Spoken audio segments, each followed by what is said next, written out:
Hi Janiac, welcome to the stream.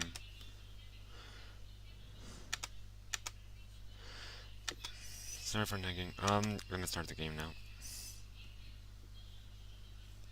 Oh, hey Anthony. Welcome to the stream.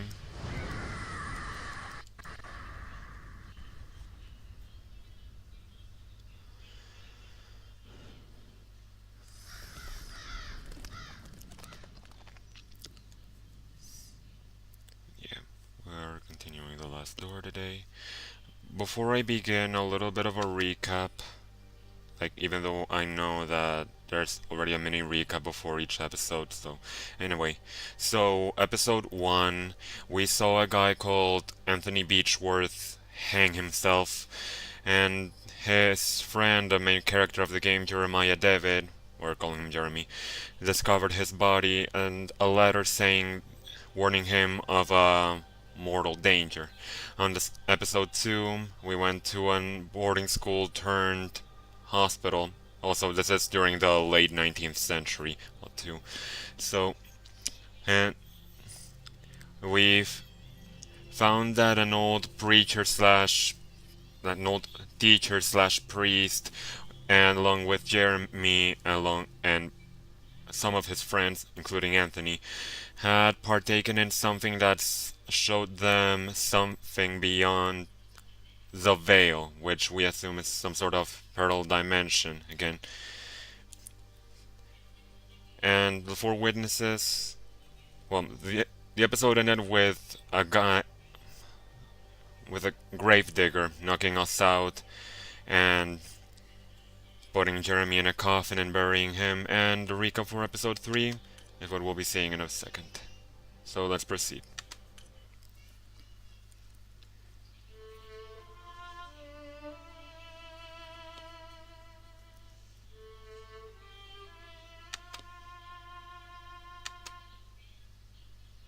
Previously on the last door. After escaping from his burial, David finds himself in the cellar of London's darkest slum, the Old Nickel Rookery. In his pocket he has a ticket for a show called The Four Witnesses. David walks through the misty streets following a strange man who seems to guide him. He learns the legend of the Simurgh, the king of birds. Following its trail through a dreamlike land of fog, David finally meets Alexander, a member of the secret group David and his friends had at school. Alexander welcomes David and speaks of an entity called the Bird that has been calling them ever since the experiment they conducted back then. There is no turning back.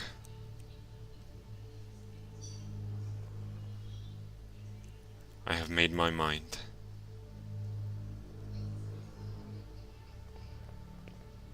I'm ready.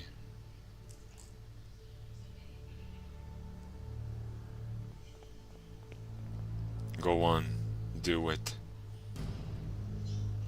Do it. Do it!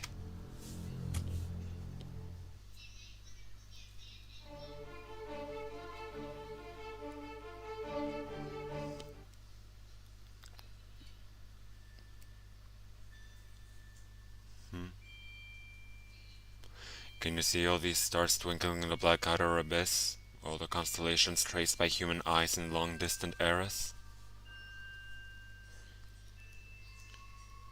Also, well, the recap didn't mention it, but it seems like Alexander is now also leading some sort of cult that worships the bird, well, the eye of the bird, and assumingly, Jeremy decided to go with him. Yeah. Look now to the forest and the valley, to the old tower, from the last tree in the distance to the stars in the sky. And even the stones beneath our feet are just silhouettes that hide the truth from our poor senses. Ancient shadows that hang over the veil that hides the world. As if it were the curtain of a theater, the veil separates the truth from the lie. The veil is a place, David. A place of mists. Anthony's great abilities brought you here, but his influence will soon fade away. The mask of lies will descend over your eyes once again. You must find the door, as I did. The door that gives passage through the veil. Open it and we will walk together beyond the mist.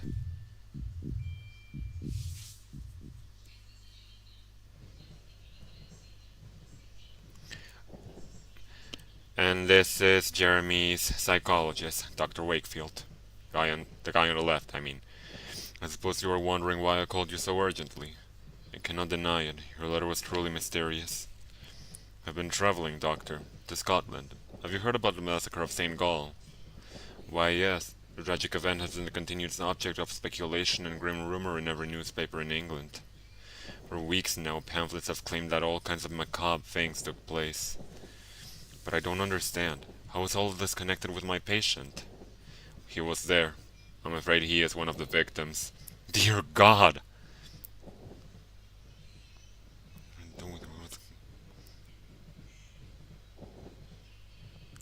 Are you telling me my patient has been murdered? Murdered? Thankfully, no. How does he know that? Please, excuse me for alarming you. I did not mean to give this impression. Heard David was attacked, but survived.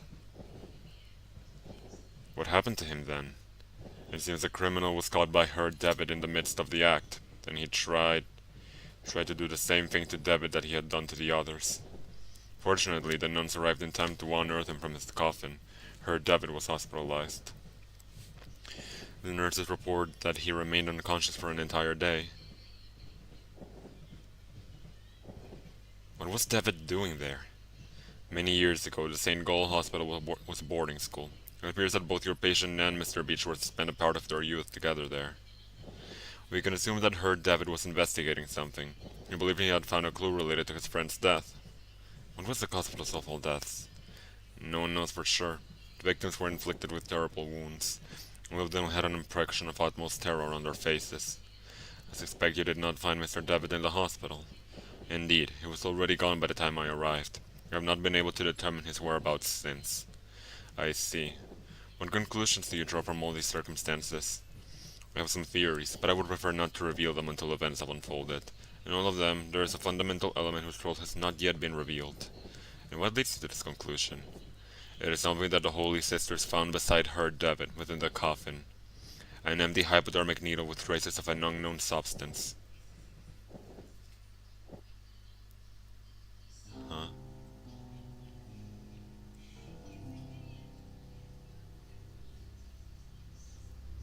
Episode 4, Ancient Shadows. I'm sure this is the place. Alexander's house must be just ahead.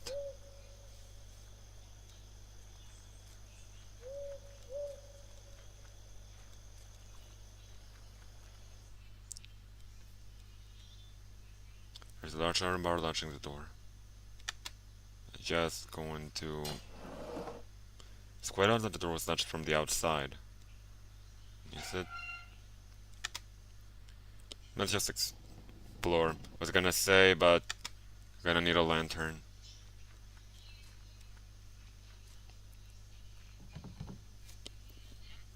Sorry, it's latched. I can't open it from this side. And then the opposite happens. No one is answering. Perhaps I should go inside anyway. I just saw the household that I'm an old friend come to visit. With lights are on, someone must be home.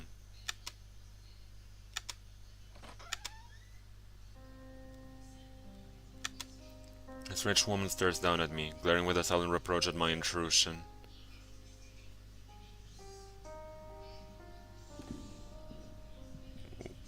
What? Footsteps. There must be someone upstairs.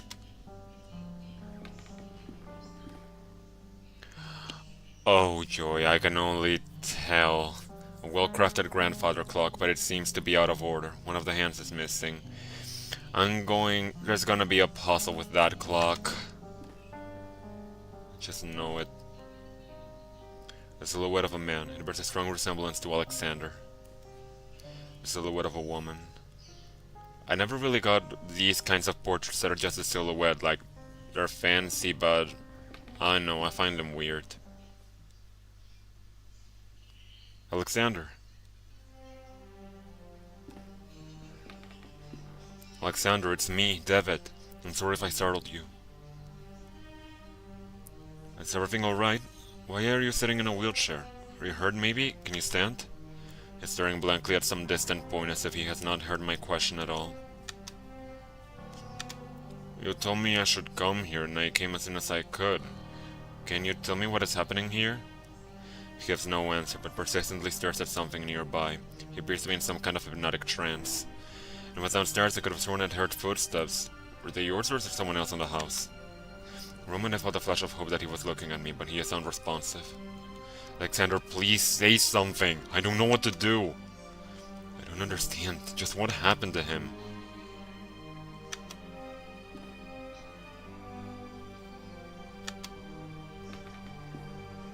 This cuckoo clock is covered with dust. It seems to be missing an important piece, the bird. Another... Because the clock has been turned. Huh. A misty dock overlooks a grey ocean. Gull's wheel overhead.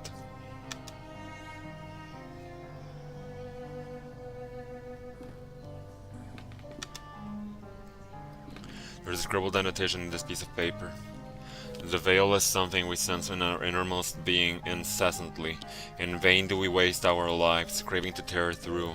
It is sciat, the current behind which the great wings beat. Even that sounds kinda like a Lovecraft writing. Like... the current behind which the great wings beat. Inside its ancient mist inhabit the shadows of those who left. The bowl holds nothing but a box with the description Laudanum, to be taken in case of anxiety. It's empty.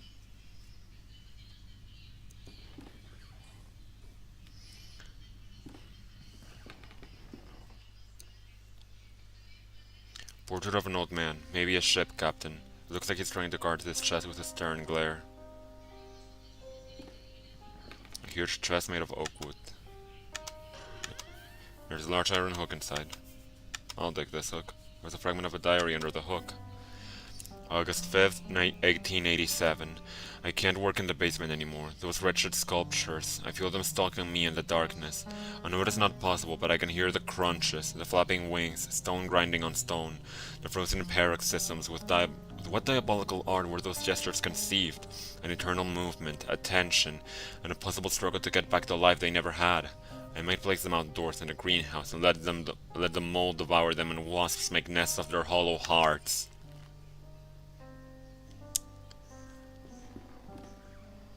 I'm not sure if it was Alexander who wrote that, given he worships a potentially evil entity. A camera tripod. Pictures hanging from a cord. They look as if they were improperly developed. You can hardly distinguish anything. It looks like some kind of red-tinted glass cover used to mask the lamp. It's completely shattered on the floor.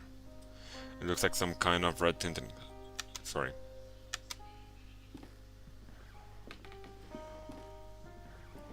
The image of a couple wearing rat masks at a festival. Weird festival. A glass jar containing a yellow substance. The label reads cyanide. Okay, we're taking the poison. It is a big book of home chemistry recipes. A few pages have been bookmarked and some articles that are underlined. 3149. Collodion for photography. Collodion is the vehicle by which the photographic chemicals are united upon the surface of the glass and the sensitive coating produced. Many formulae are produced for this article to which great value is attached. Some suppose to say that to its peculiar composition belong the principal causes of failure or success. It is only in a degree true. 3151. To develop a positive image. This is done by pouring upon the plate about 1 ounce of the vitriol spirit solution and only then adding 5 or 6 drops of the cyanide acid. Then the blade must be thoroughly washed in water to remove any excess of the chemicals. 3150. The causes of failure. The will almost recover a chapter by themselves. Long experience convinces us that 9 out of every 10 failure occur from a want of care, the presence of dirt, negligence. One cannot be over nice, careful, or cleanly. The best results always reward the one the most painstaking. If a mistake is made in the order specified in the formula, quickly flow clean water over the plaque and start again. Yeah, that's gonna... I'm gonna need to write that down later. And instrument whose workings are beyond my knowledge. It looks like a microscope. Did they have microscope in the 1890s? Not sure. Or well, dumb question, probably. But with his face turned around. Under a large envelope of black felt covered in dust and ashes. It is labeled with a warning. Do not open it under white light. I think. Yeah, I thought so too, mainly because I remember Sherlock Holmes game where where in order to get something you have to look things under a microscope, I believe. But yeah, sorry. This seems as an invoice. This document serves as a record of the payment made corresponding to the following work. The cuckoo clock mechanism has been modified to give the strokes exclusively at 6:15 in the afternoon. 6:15 in the afternoon. In addition, a special device and a switch have been added to synchronize all clocks in the house. Okay, I got it. Sort of. The shelf is lined with strange and complex books. Some titles include The Movements of Shadows, Preserving the Mind, and Lessons Beyond Nature.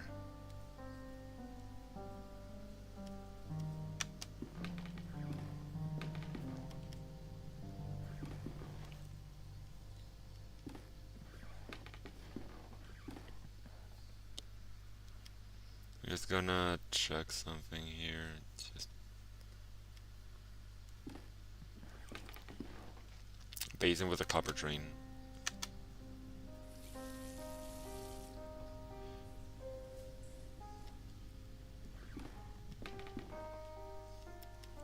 Okay.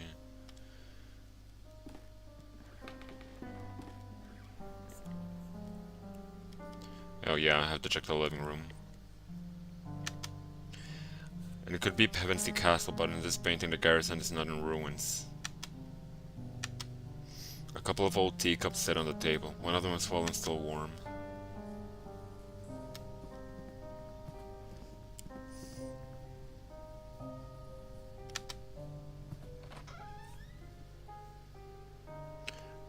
There it is. An oil lamp. Gonna be needing that. Just some old bottles.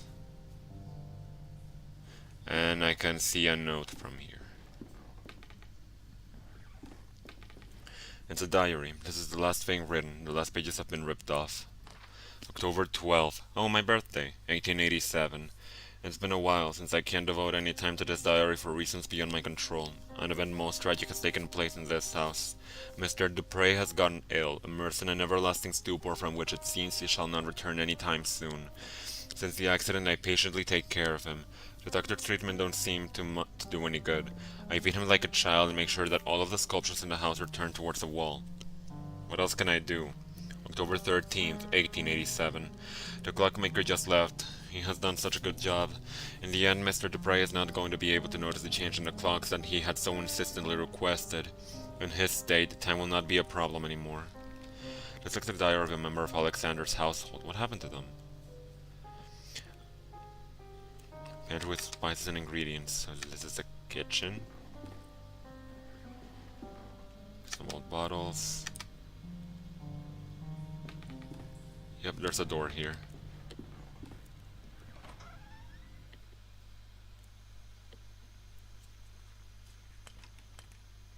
The cellar door is locked. I need a key to open it.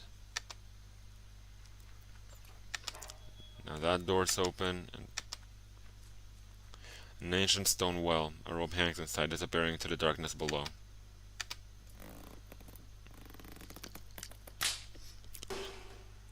The rope has broken. I'll keep this scent. Someone's buried here. Looks like someone's buried here. Can dig with my bare hands. Maybe the hook? Obviously not. Take the cross? No. What did he say about the storm drain? Storm drain. Cellar. Yeah, I need a key. Be right back. Sorry.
Back.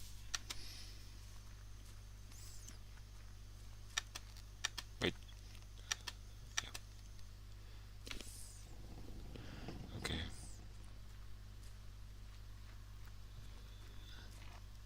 Think that. Also, what's this? This paint looks as if it had been broken from the inside. Hmm. And a statue of an angel with its wings spread. Its head is missing.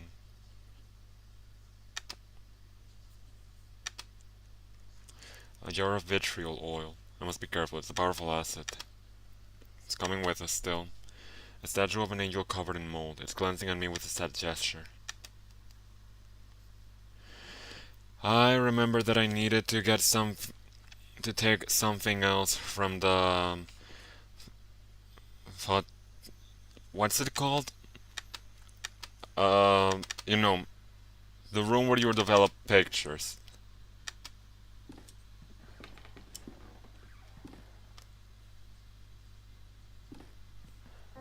I need to take the light bulb, I believe. I'm hanging from the ceiling. Its bulb casts an intense white light. Yep, you're coming with me. I do not appreciate that. But at the same time it makes sense.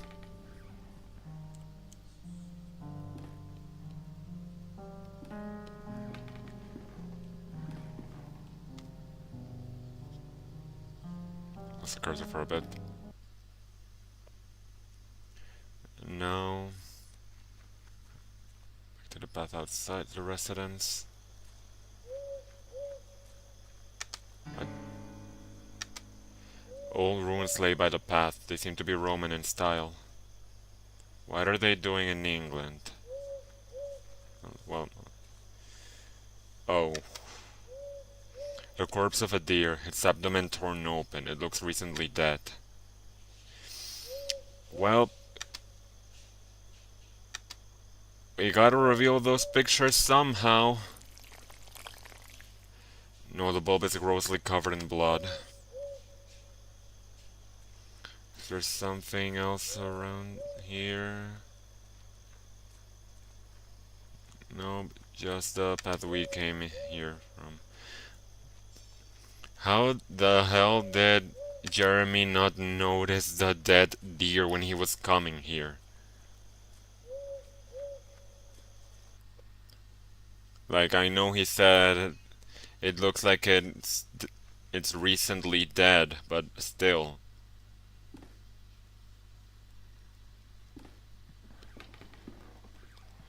But yeah.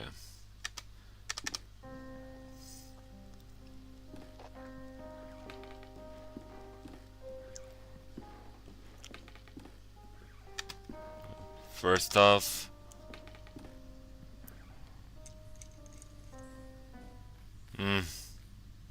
Where did the people in the painting go? The image has faded out. It's not.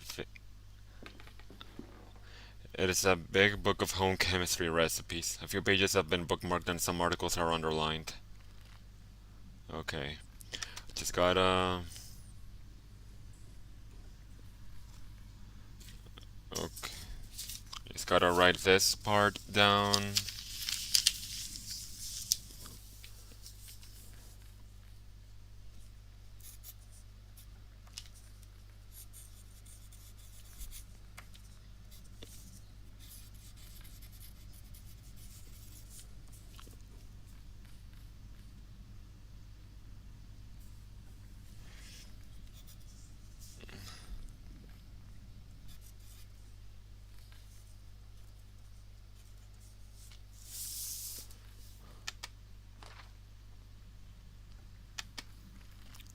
Okay. Now we put the envelope here. Inside the envelope there's a glass plate, one-sided, covered with an opaque substance. I've placed it in the basin. Just to make sure. Soak the plate. It doesn't appear to have caused a reaction. Well, yeah, I guess it makes sense. Yeah, now this liquid should be applied on the plate.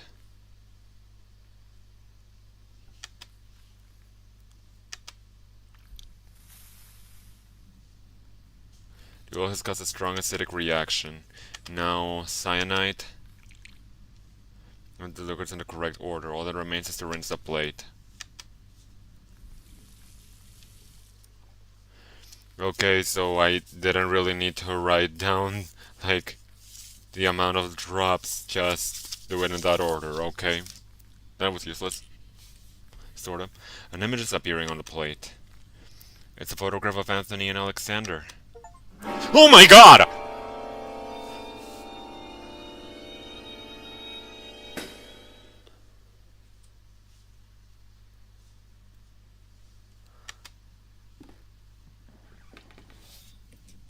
The light bulb has exploded. I legit jumped at that, like, oh my.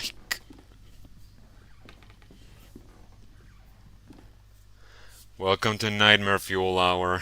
Yeah. Yeah, let's see if the picture does anything to Alexander. Me too.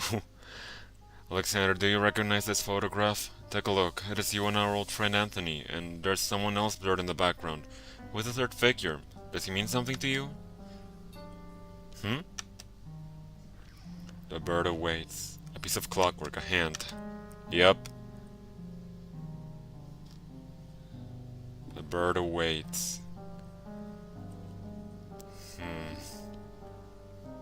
Yeah. This is for the clock.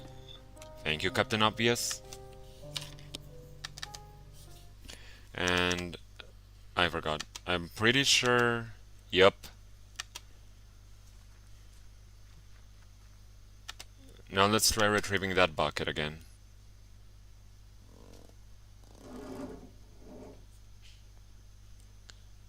Within the mud and dirt inside the bucket there was a small bird of brass. The cuckoo clock. Like, the bird from the cuckoo clock, I mean. I just gotta go get this in here first. The bird fits perfectly.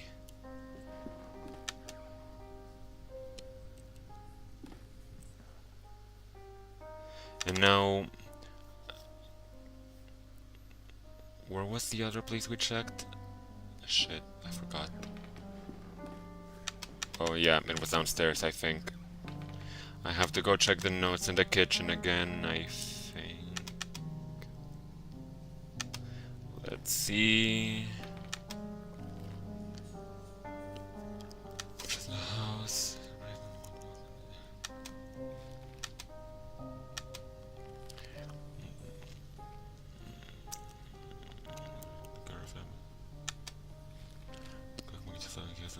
job, and the enemies of the price not going to be not be a problem anymore. Maybe it wasn't there then.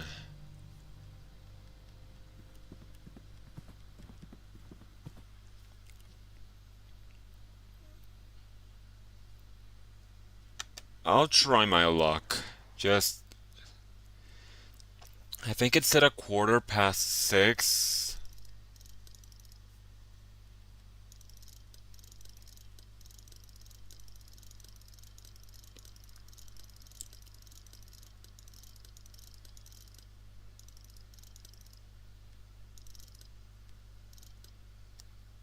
That's no good.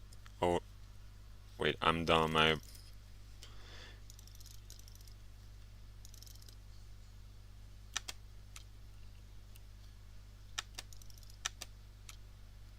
Nothing.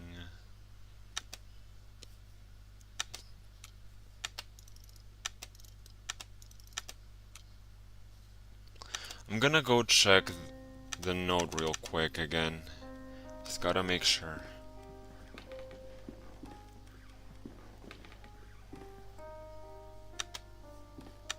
Maybe it was here? Nope, that's just rambling about the statues.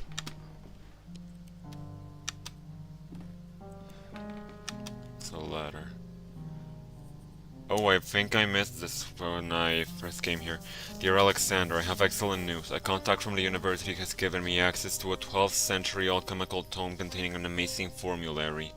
There's no doubt that sometimes mere contemplation takes the mind to places that otherwise it would have never visited. Leafing through the grimoire and marveling at the exquisite illumination of its pages, I have been struck by a sudden epiphany, a radical but elegant method that I have decided to try. Forgive me for not providing any information about the method itself. As soon as I get definite results, I will write to you immediately. I'll write to you immediately. Sorry. Period. I believe fortune has truly smiled upon us today. Videte quis sciat. June 8th, 1887. Videte quis sciat. So it was one of the 4 witnesses. So either Anthony or it was Jeremy who sent that letter. Huh.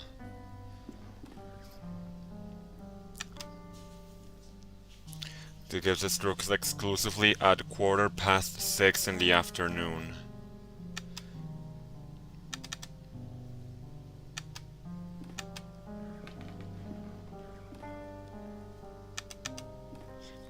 Check here.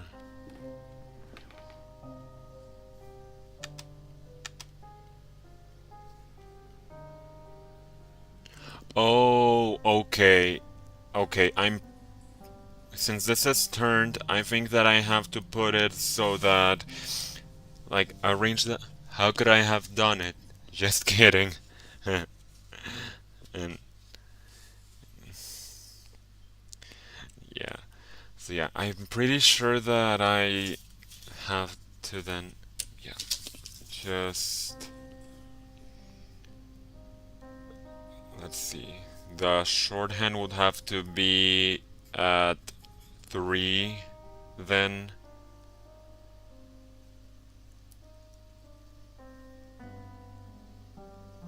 And therefore the long one at 4. At least I'm pretty sure. Let's go check.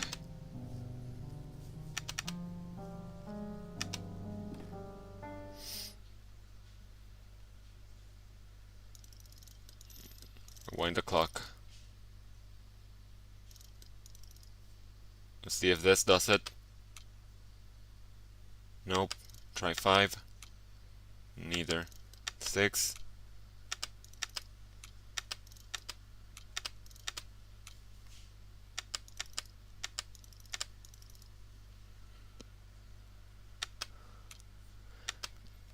I'm gonna go check upstairs.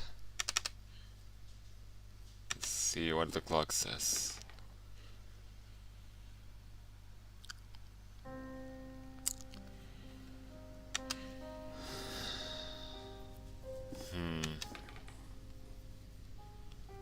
Put it at 9 p.m. See if that works.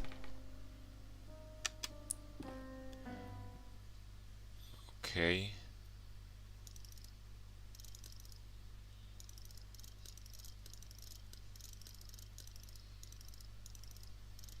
Let's see.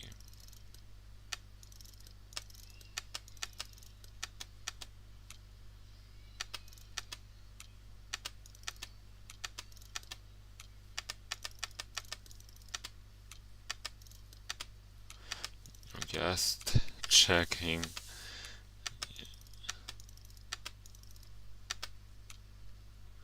Yeah, I don't think that's it.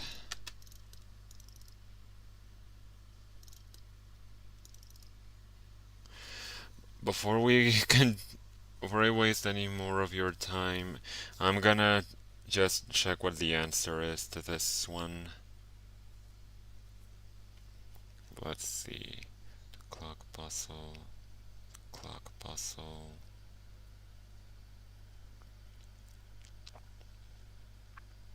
Minute clock puzzle.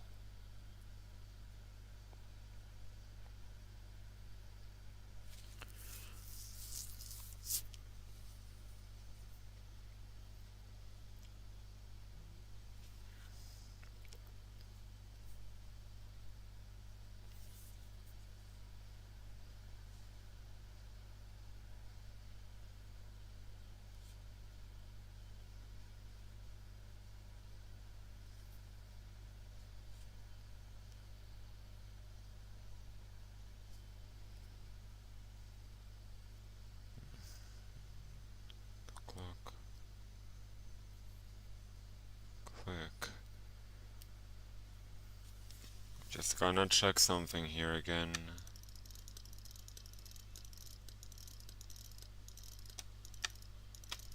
A quarter is like over here we refer to 15 minutes as quarter, so let's see, a quarter past 6 p.m.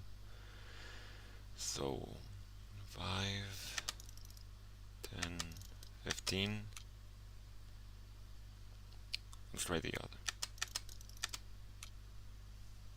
Nope. Okay, I'm just going to.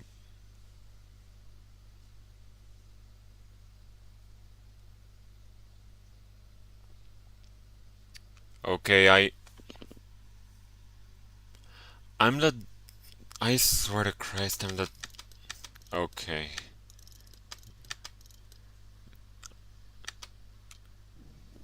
There it is.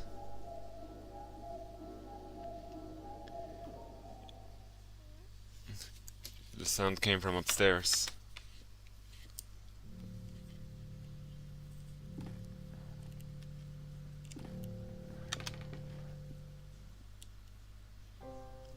Xylothal. Xylothal. The burst has burst out. Oh, it was inverse. Yeah, sort of. Again, the face of this clock is like flipped or like turned, so I had to make, but like the clock hands weren't, so I had to make it so that the clock downstairs would make it so that these ones would be at their quarter past 6. But yeah. The bird has burst out of the stroke. Now its beak is open. There was a key inside the bird. The cellar door.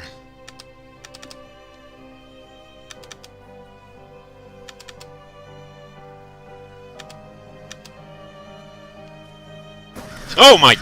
Jesus Christ, I was...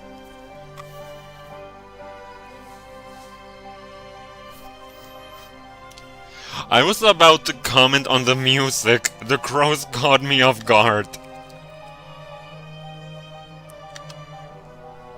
That's the carpet of Asian origin. Molten dust covered the portrait, making the subject indistinguishable. This piece of fine furniture has several drawers. Inside this one there's a gardener's shovel. That'll do well for the grave outside. This sounds like me playing Corpse Party. There are remains of a Roman mosaic behind this wall. I can't distinguish anything clearly. An ancient statue in poor conditions. Sorry, maybe the eye of the bird has to do with the... Maybe the eye of the bird has to do with Roman mythology in a way. And funny that you mentioned that. I've been thinking whether or not to stream Corpse Party, at least the first game, in the future, since it's on Steam, I mean. But I'm not entirely sure. We'll see. Let me know if you are interested in that. A book written in a language unknown to me. There's a scrawled annotation written in English on one of the margins. This and no other is a function of the serum we manufactured at the boarding school when we were young. It is something that we didn't understand at that time. To accompany the mind to the proscenium of the big theater, and there help us to look behind the curtain that separates the world of men from the land of truth. To look, I say, I'd love to see what you think of the game.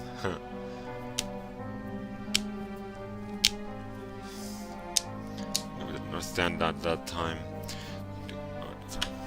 It's the world of men from the land of truth. So look, I say, if anything, to apprehend an image of what lives there. Just that. Will the hoopoe allow us to raise the curtain enough to walk off the stage and go beyond? A huge cage full of leftovers and dirt. Animals have been captive here. Oh, great. Jars and test tubes. Everything is soaked in chemical residues and the air is filled with a smell of vinegar. So animal testing now too, as if the blind cat from episode 1 wasn't enough. Innumerable jars full of murky objects suspended in formaldehyde.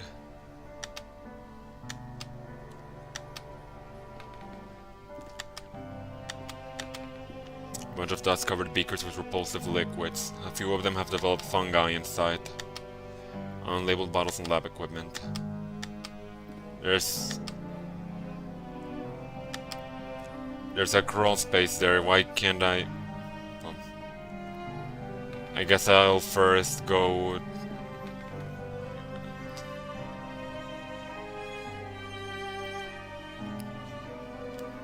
First, I'm just gonna.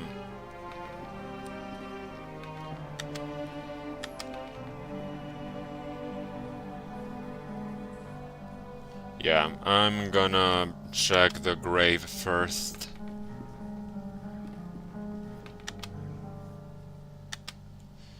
Maybe there's something there to make me able to push that piece of furniture aside. Maybe something else here? Nope. Okay, let's see. Also, how fitting. Baldwin put us in the grave, now we're dinging someone out.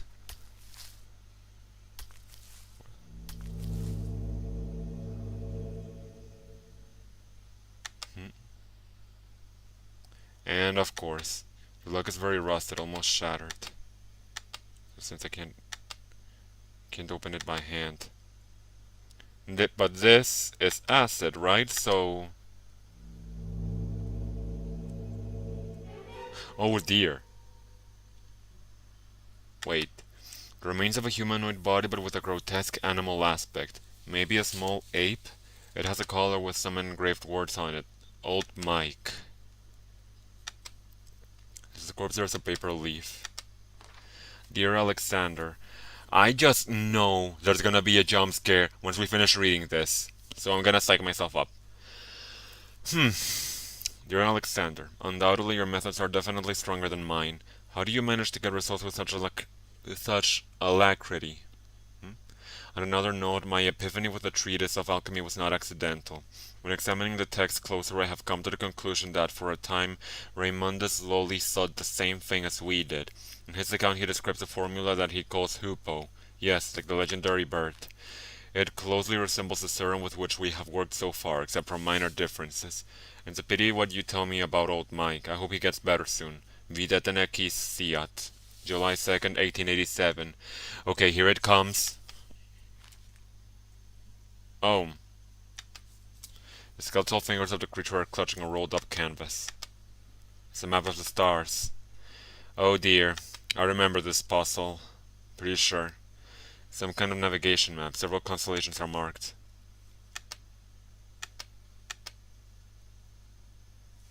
Okay. Rest in peace, old Mike. So, the well. Oh god, that sounds like Alexander!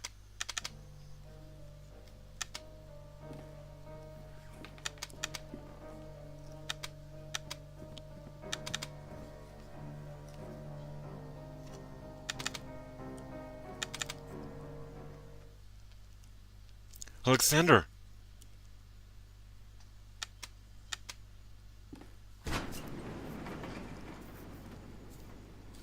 Fucking... Some diary pages on the wheelchair. The paper is ripped apart as if someone had stripped it off the book hastily. October 31st. Spooky Day, 1891.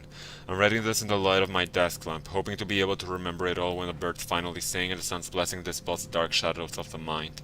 During the whole afternoon, a strong wind hit the valley, so strong that it has cracked a larger branch of the old oak in the garden. I find it hard to get sleep during these nights, so I read a lot while accompanying the professor. I don't really know when exactly I fell asleep. I was awakened by the chill of the night, which was seeping through the open window. I looked outside and I saw him. The professor was miraculously awake. What was my joy to see him standing on the balcony, watching the valley with a true serene expression, enjoying the fresh and calm air right after the storm. I felt that a blessing had fallen upon this house, and for a moment I felt immensely happy. I stared at him for a while without saying anything, being afraid of dispelling a vision I hadn't believed possible for a long time. And then, in the midst of the silence, I heard a sound that froze me in my seat and snatched all my calmness with such a terrible chill that I will never forget. A loud noise beside me, low-pitched as the drag of a slab. Mr. Alexander snored, who was pleasantly sleeping in his bed. I've already made a decision. I'll leave this house. Clever person!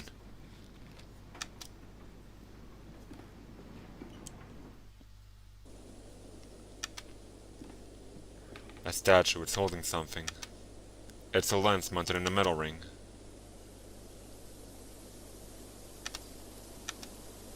There are symbols marked on the surface. Starlight brings some brightness to the forest.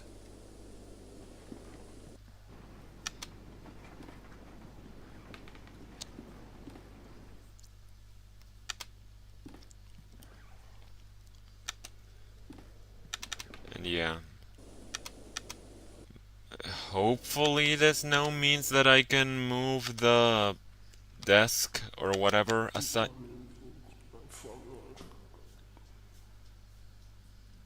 What in the Jesus Christ was that?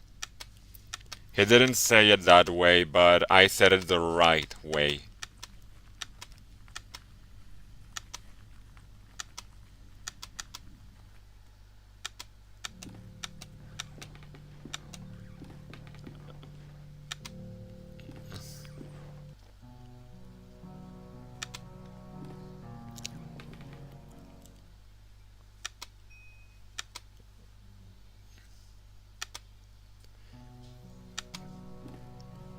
A wooden secretary desk, beautifully carved. The flip top has no knob or lock, just some strange symbols. Huh? Okay. There's a dark hole in the center of this room, and out into the depths of the earth far beyond what I can see. I'm gonna put the lens here. And I'm just gonna wait a second. There. Post my stream feed on the picture of the map so that okay, let's see. This one.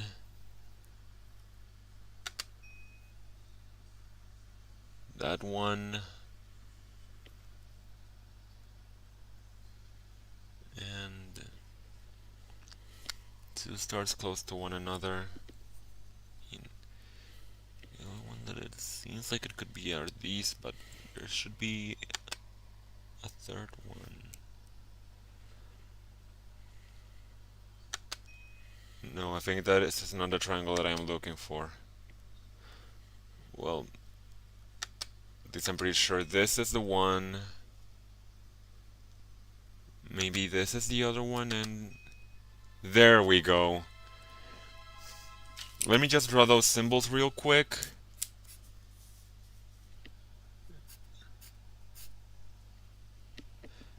Also, it's funny how this is the second time in one of my streams that I'm reminded of it, but the symbol on the bottom reminds me of the icon for the villain's brand in the Halle Berry Catwoman movie, Violin. Anyway, correct. This is a summer triangle. Yeah. Now that that's done, I just gotta put in the symbols in here. That's the one.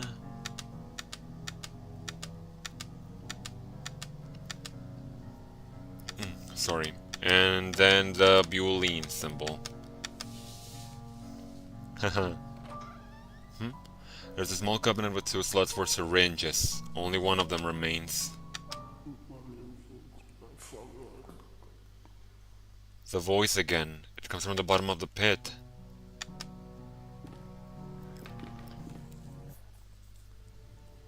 Alexander.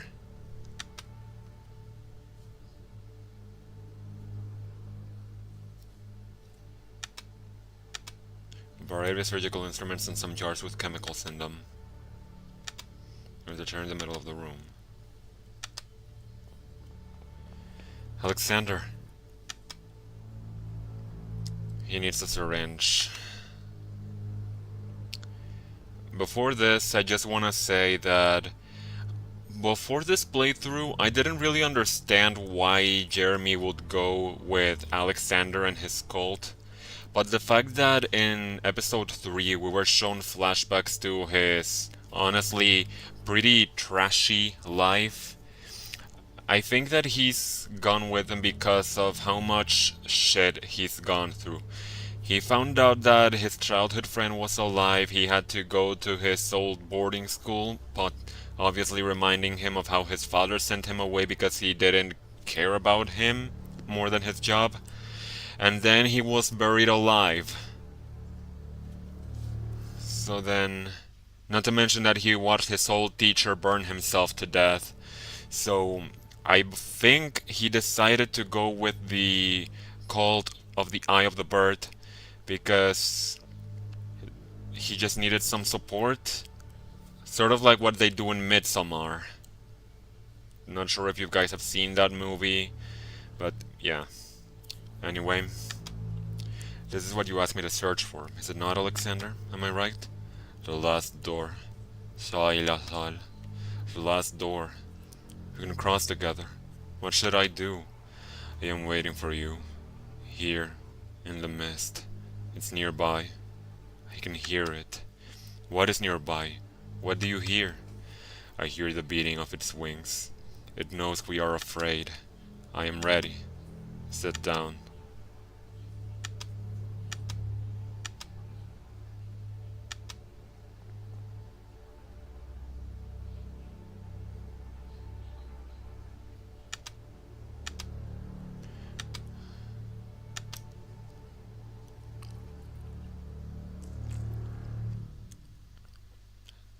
Just do it. Right in the neck.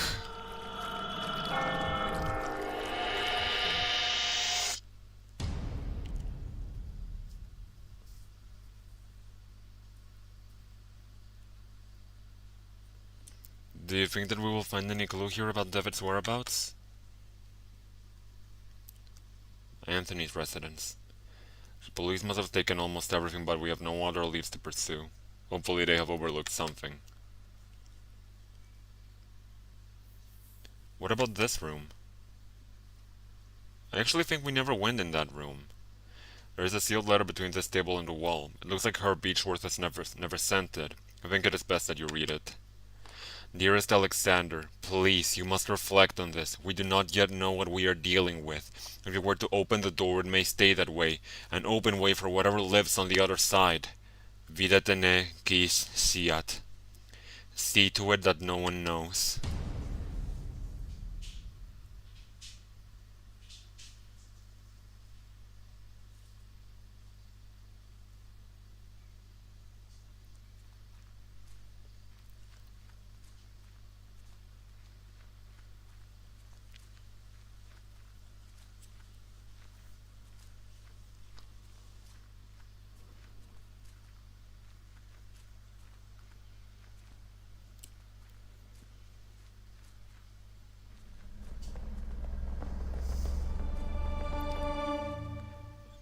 And this is how season 1 of The Last Door ends. With our main character going into the veil and exposing himself to whatever horrors lie beyond. Now, before we move on to season 2, episode 1,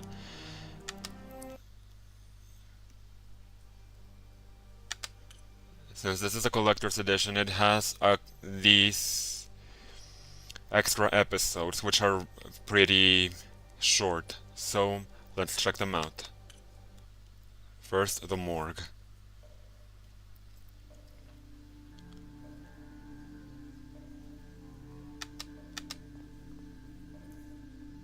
Here I have the police and medical report. The letter is still blank. According to the police, the deceased's name is Father Ernest Glynn. The man immolated himself. Sorry.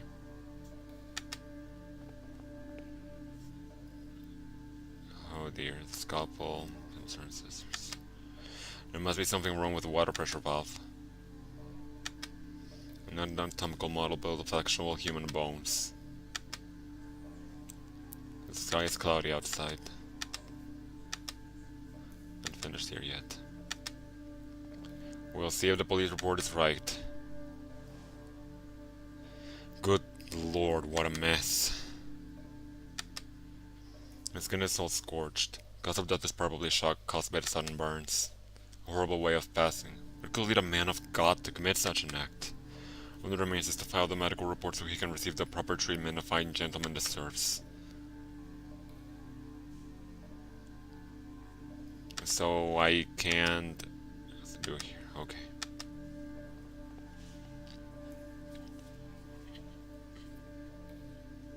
This case still puzzles me. If he wanted to commit suicide, why did he do it in such a painful manner? Was he drugged or intoxicated? I should check his stomach for signs of poisoning. Okay, now we gotta open him up. I'm not sure Oh, I have no idea how morticians stomach this. Alright, the stomach looks fine on the outside. Now I should cut it open to check its contents. Okay, I think I need the scissors for that. Okay, never mind, it's the scalpel still. Ugh. What is this? There's something strange in here. It looks like a piece of paper. Need to we'll extract that thing.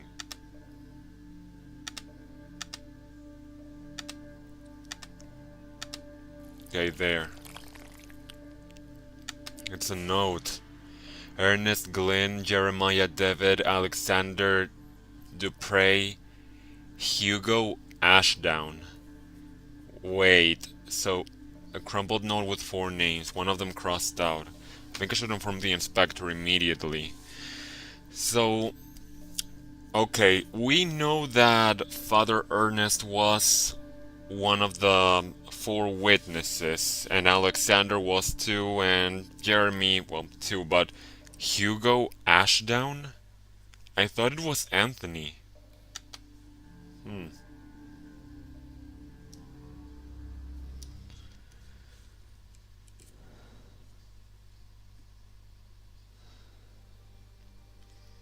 Strange. But anyway, let's move on to the next one. Death sentence.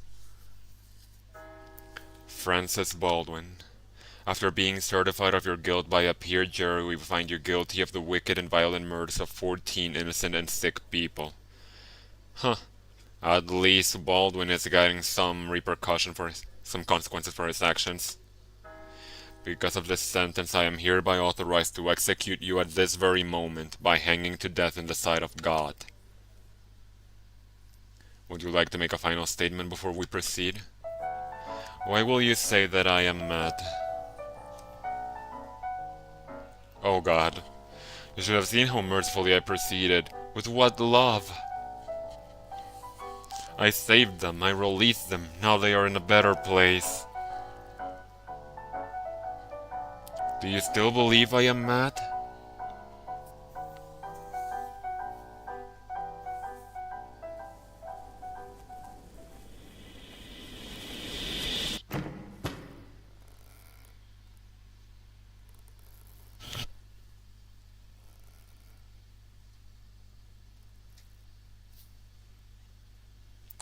That was pretty short, but hey, at least the sicko got what he was deserved. Now, Wanderer in the Fog. She is the only survivor. What happened to the others? They are all dead. I would like to talk to her.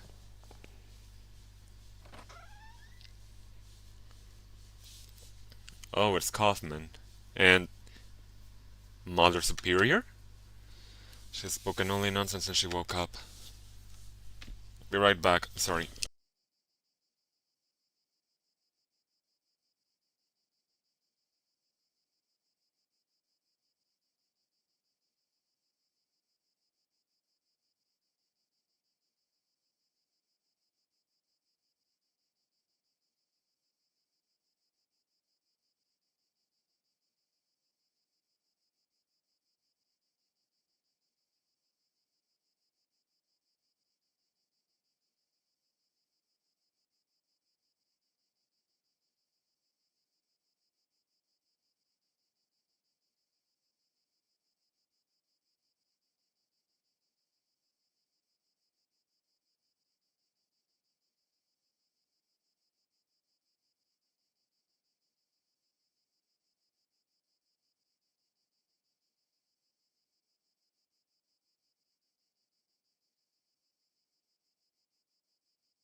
Okay, I'm back. And yeah, if I were to take a guess, I think we're back in the Insane Gauls hospital. A number of remedies in china and glass jars. Good afternoon. My name is Johann Kaufman. I am a doctor. Would you mind if I ask you a few questions?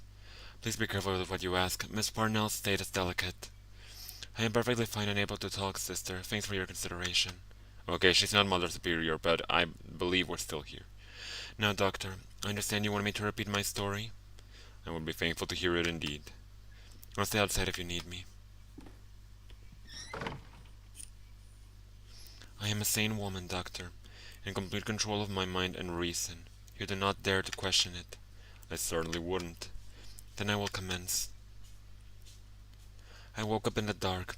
The room was small, so narrow that I could touch the wooden walls just by raising my elbows. This was after the attack? It happened right after you were attacked? No, I think quite some time passed since that. I can barely remember anything of that while. When I got out, I found myself in my parents' house. I hadn't been there since they sent me to school. Did you see anyone there? Your parents, or maybe someone you know? No, they were not in the house, nor was any servant I had known in the years of my childhood. I was alone. I could feel the humid air on my skin and could smell the scent of the long time abandoned. I walked the room, unsettled by the silence. The place had the bleak feel of a ruin. Then I saw someone. In the opposite end of the corridor, an old woman stared at me.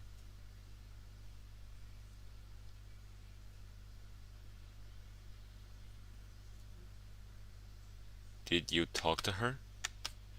I tried to, but she did not answer, and she walked away when I tried to get closer.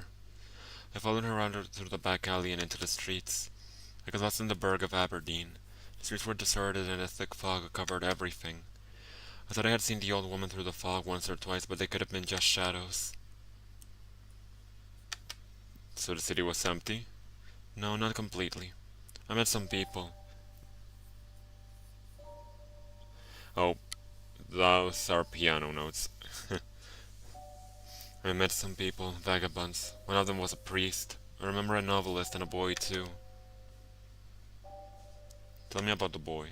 The boy, what about him? I came across an abandoned carriage. The horse was long dead, its mouth still harnessed to the cart. There was a young man petting the carcass of the animal. Could you talk to this young man? He was deaf, but I think he could read my lips. When he spoke, he did it with a clear accent. And then he could only listen to the songs of the departed. This priest, where did you meet him? I met him in the stable. Good Lord, he said mass there among the beasts. Could you imagine the profanity? Tell me more about the novelist. This woman had never written a word. She created only in her mind, you know.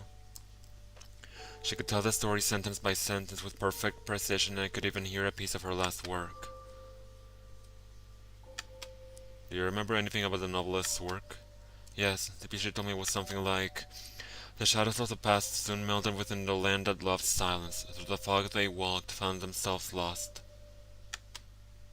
Hoping for a sign from their gods, they set camp on the beach, where 30 birds waited to meet their crowned. What happened then?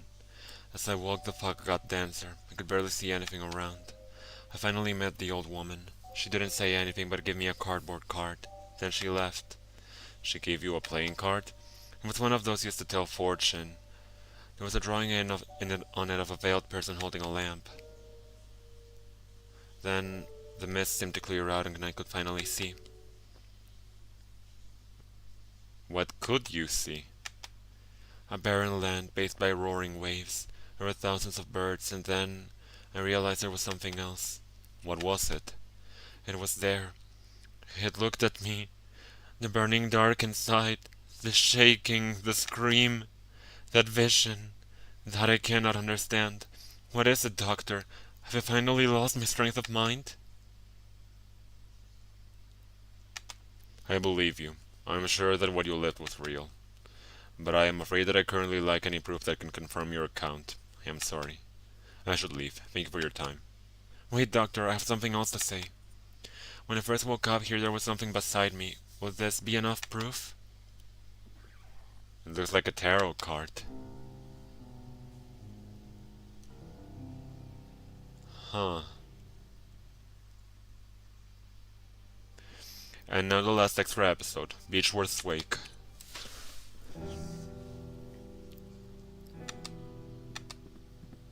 He does not look dead, but just asleep.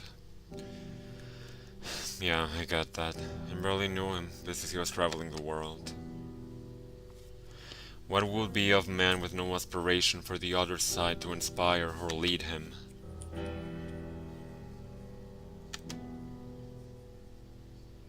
I knew it would come to this. Your father was a terrible mess of a man. I am only grateful that he brought you to our home soon enough, not long after you were born. I hold no doubt that you will learn from his bad example and grow up to be a righteous gentleman. What could there be greater than the efforts of mortals to rise from their miserable condition?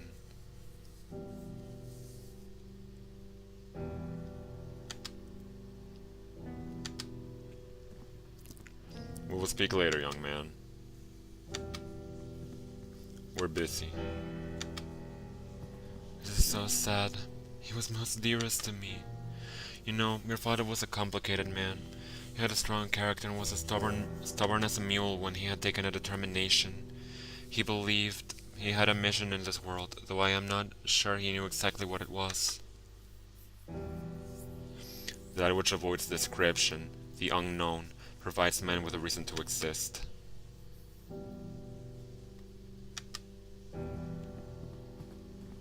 Why did he do this?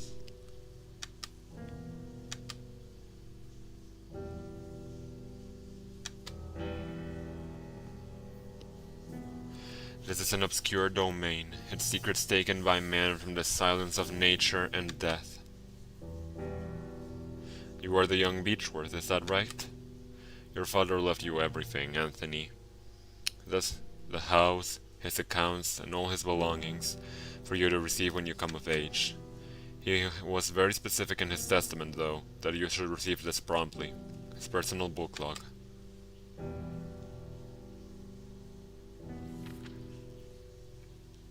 These are the memoirs of my life, my research, and knowledge of the other side. Use them wisely, son.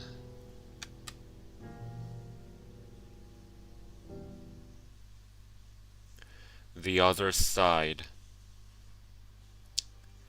So, the other story. So we have Anthony's father to blame for all this. So he was the one that got Anthony into the occult, well, sort of, and that's what later on inspired, like, him and the others from the school to look. You know what I'm trying to say, but yeah, that's it for season 1 of The Last Door. So, since the stream hasn't been going for too long, I'll play through the first episode of season 2.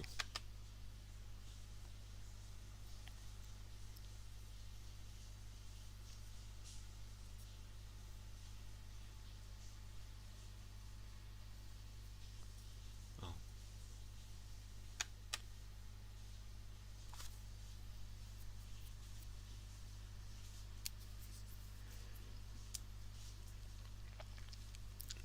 And I think I also said this in the previous stream, but even though I have played The Last Door Season 1 in the past, I've only played up to the end of Episode 1 and part of Episode 2 for Season 2.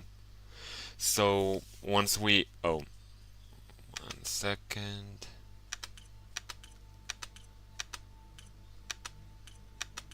There we go.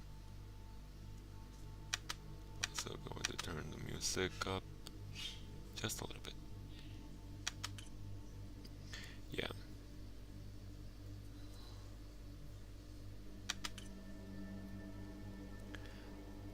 The playwright.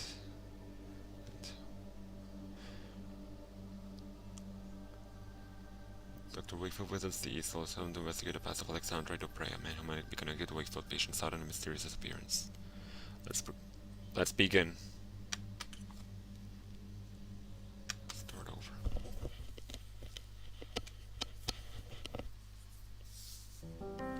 Previously on The Last Door, Jeremiah David, alerted by the suicide and mysterious letter of his friend Anthony Beechworth, went in search for the memories of his past that he had lost.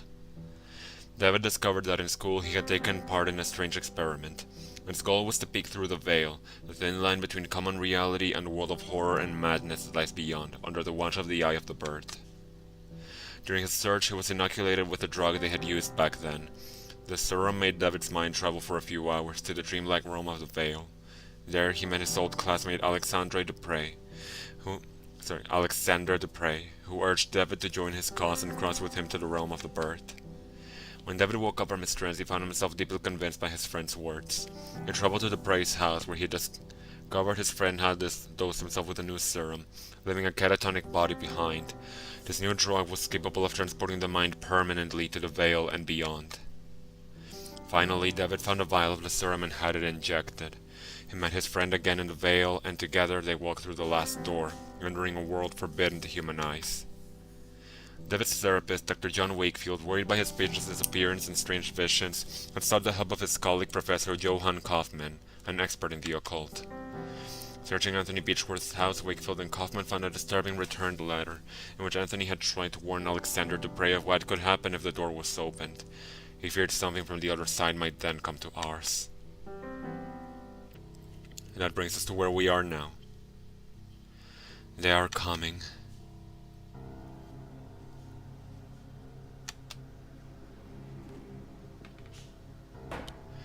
None of us could prepare for this.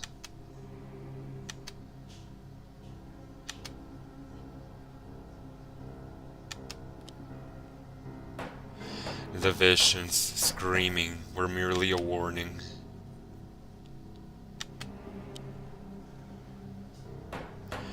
And now it is too late.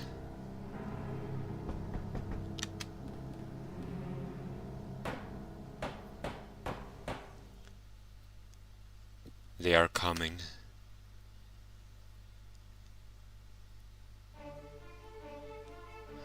The opening is a little bit different, so I'm gonna let it run this time.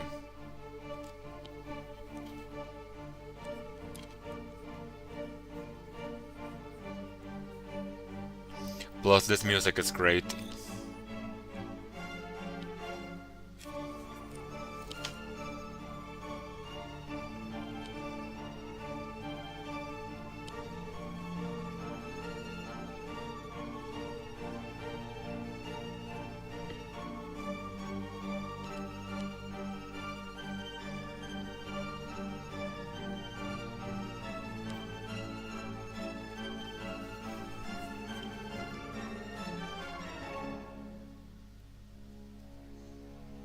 The last door.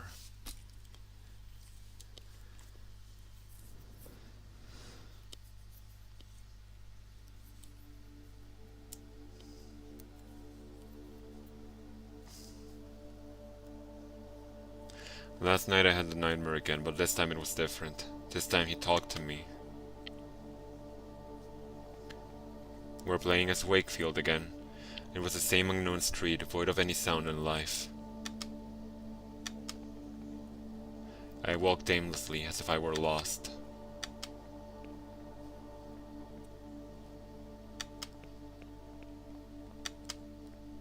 Then I could hear it, the broken thumping on the wet cobblestones, the familiar sound of approaching, limping footsteps.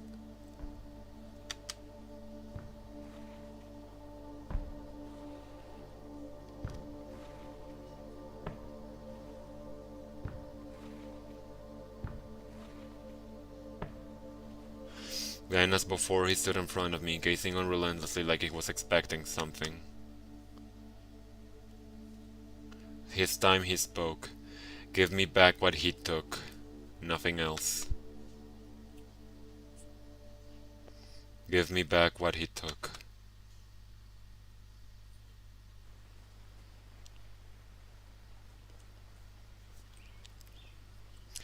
No, I've fallen asleep again. What time is it?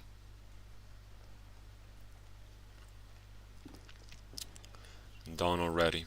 It is time.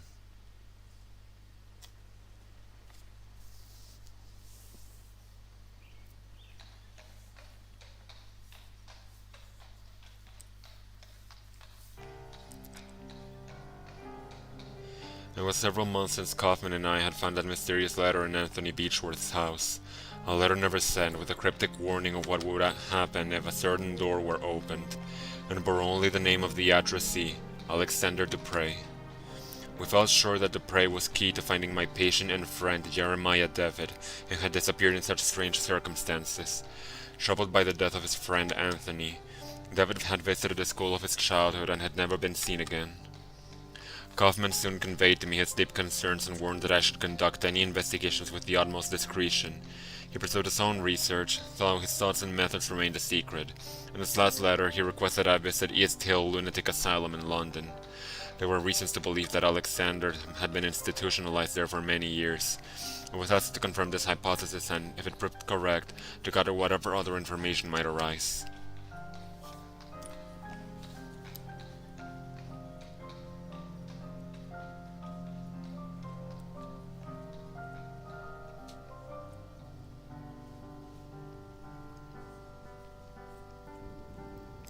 London.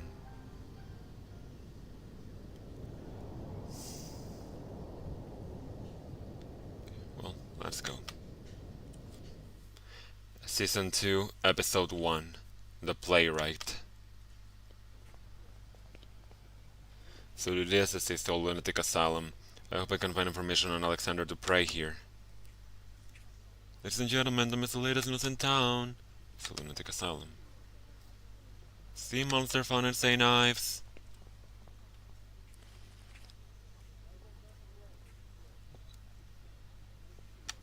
What can you tell me about this building? The asylum? I've never been inside, and I hope I never will. It's full of crazies, you know? Have you seen anything unusual around here? No, but maybe if you bought a newspaper. Good morning. Will you get me a newspaper? Yes, sir. It's sixpence. I'm afraid I don't have sixpence. Can you make change for a shilling?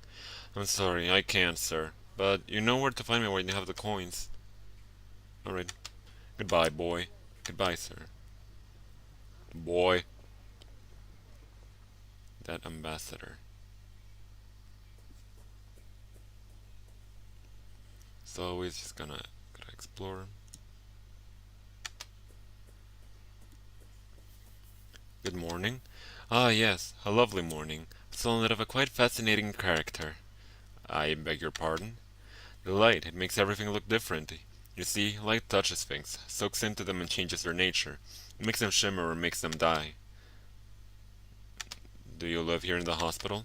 I do, indeed. My family is a generous benefactor to East Hill. They had me committed, but I don't blame them. They are just incapable of appreciating my art, or any art for that matter. They mistake it for insanity. What are you drawing there? I'm not just drawing, my friend. I'm trying to feel the light, to translate its power to the surface of the paper. Those animals don't like it, though. They don't want me to succeed, so they take them away. They take my drawings and they study them and they laugh because my eyes can see the light and theirs are blind. But someday everyone will understand. Who are they, the ones who take your art away? Ha, those foolish caretakers. They hide behind a big mirror where they think themselves safe. And they look at me, they observe me, they even take notes. My name is Dr. Wakefield. I'm looking for a man who lived here some time ago. Would you happen to know one Alexander Dupre? The name does not ring a bell. I have not been here long, though. You should ask the other patients. They may be able to help you. Some have been here for many years. Or you could ask one of the others, the brutes who keep us here. Would you happen to know where your drawings are now? I suspect they are somewhere in the archive, since I've seen confiscated items taken there before. You seem different from the rest. Can I trust you? I've been trying to sneak in for days now, but Miss Riswell keeps a tight guard on the door. I even stole a key from one of those guards. You're a doctor. Surely you could gain an entry. If you could recover my drawings, I would be so grateful. Here, take the key with you. Thank you. I must go. Have a nice day. A few cardboard sheets lie on the bench. Each shows a perfectly symmetric design in black ink. A Rorschach test? Please do not touch them. Okay.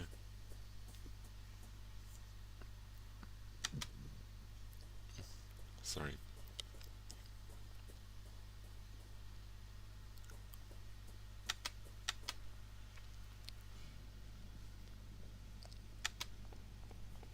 Good morning, madam. My name is Dr. Wakefield. I am a psychiatrist. Oh my, good morning. Forgive my manners. I get so excited when we have visitors. We don't get many these days, and certainly we are lacking experts like you.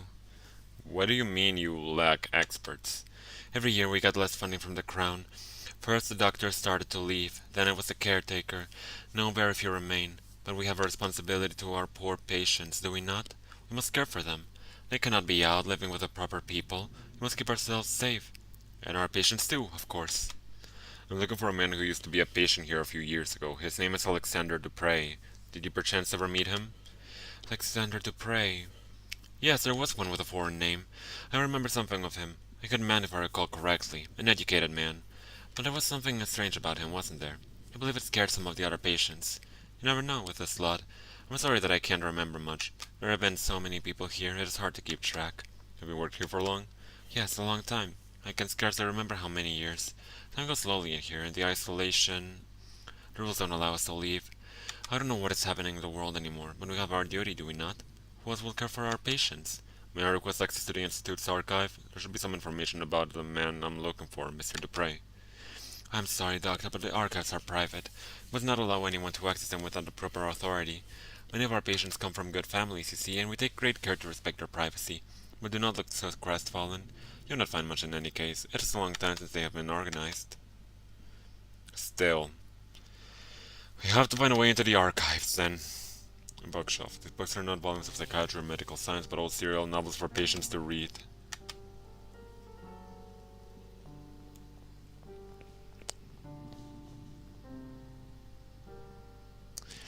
This must be the recreational wing, where patients relax and pass the time. Perhaps here I can find someone who met Alexander Dupre while he was institutionalized. A cheerful pastoral scene. A man wearing a worn-down military uniform, lost in God knows what thoughts.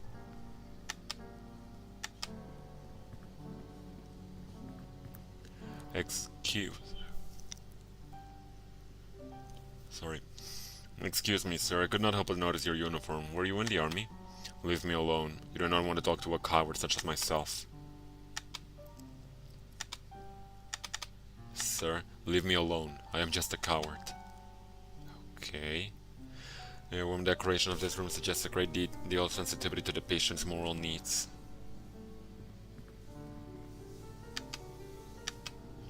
Array of old-fashioned landscapes that portray nature's tame as one come in.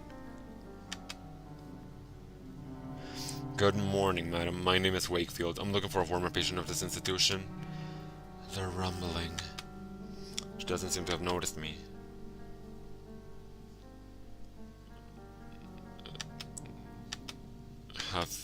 Madam, if I may persist, have you been living here for long? They're rumbling. I am looking for a former patient of this hospital. You may have met him. An eyeless gaze. I am looking for a man that you may have met. His name is Alexander Dupre.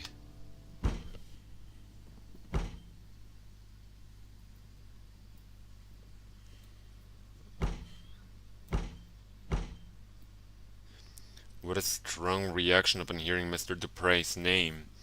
She must have at least met him. How can I get her to talk to me? And what the hell did he do to her?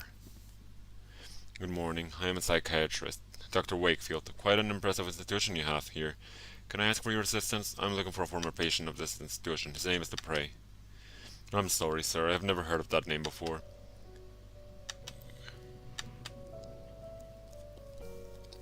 Maybe one of your senior colleagues could know something about this former patient? Well, you could ask Miss Riswell in the entrance hall. She's been here for years, maybe for too long. You know we caretakers live here with the patients, and we are not allowed to leave the asylum's premises. It's that can get to you if you don't take proper care. I try to keep as much distance as possible from the lunatics. The asylum is quite big, but I can't help noticing there aren't many patients around. Well, apart from those in the isolation ward, it is true that there are not many patients at present, but there are even fewer of us caretakers now. We have only 3 for the whole hospital. What I've been told in the old times, the income was enough to provide for everything we needed. A complete staff, a proper accommodation for the patients, and the best doctors. But as the newer, bigger regional asylums were built, the crown support was gradually withdrawn from East Hill. Soon everyone started leaving, and this is what remains. Well, thank you in any case. I will leave you to work in peace.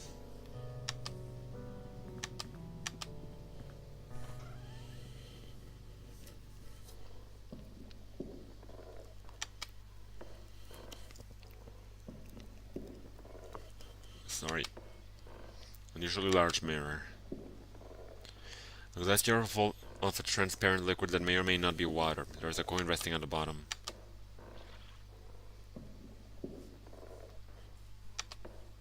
Is it 6 pence? Half a shilling. That is 6 pence. Yup.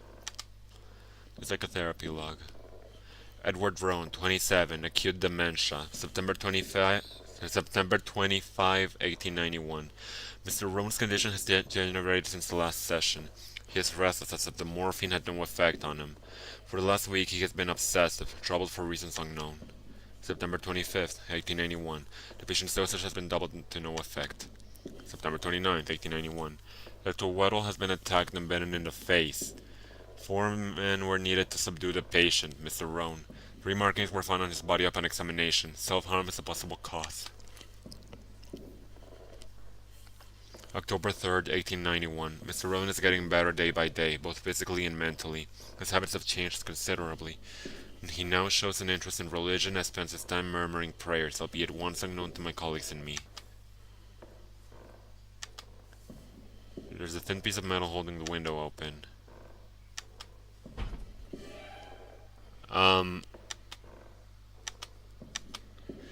Dark as the room is now, I can see through the false mirror. There is a man on the other side, heavily restrained, desperately trying to free himself, with an expression of unbearable horror on his face.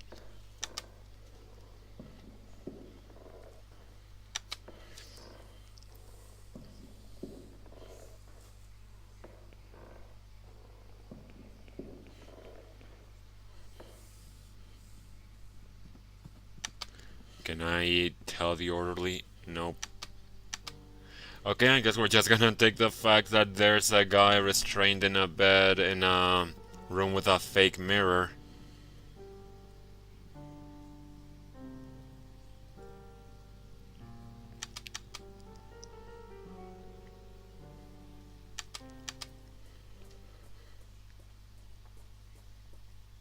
Now that I have sixpence, here you go. I would like a newspaper. Sixpence, is it? Here. Thank you, sir. Let's take a look.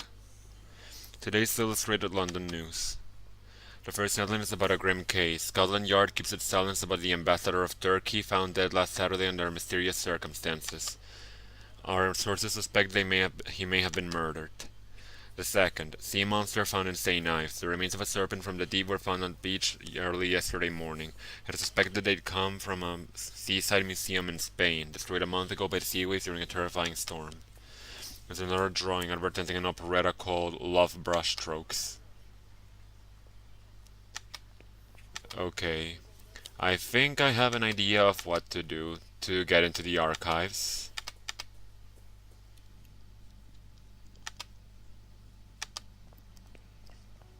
Why, thank you, kindly. How thoughtful you are.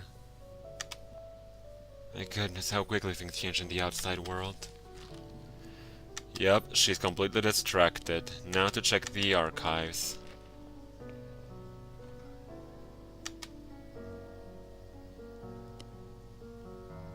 This is hospital archive, where a record of each patient must be stored. If Mr. Dupre was really committed a day still, his file should be here somewhere.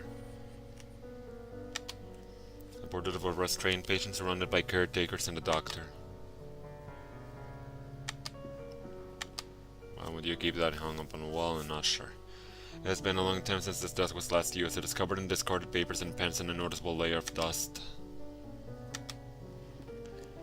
The drawers are all locked.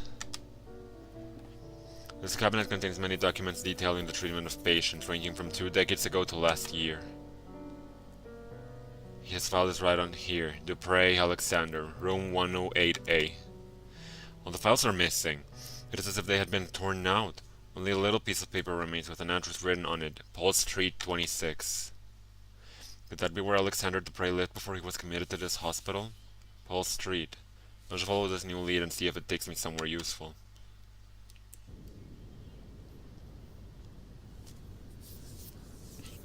Okay, we'll have to check that later. In the meantime, the drawings of the guy outside should be here. Some personal effects, probably sent in by the patient's families, but deemed unsafe by the caretakers. One of them is a stack of thick sheets of paper, carelessly bound together, bearing the drawings and paintings of a troubled mind. I'll take them. Watercolor paintings and drawings of different subjects. A tree, a vase with flowers, something that could be a portrait. The colors are dispersed, shapes broken, decomposed and mixed in a whirl of bright flecks. Well, still, if the guy considers them his art, then...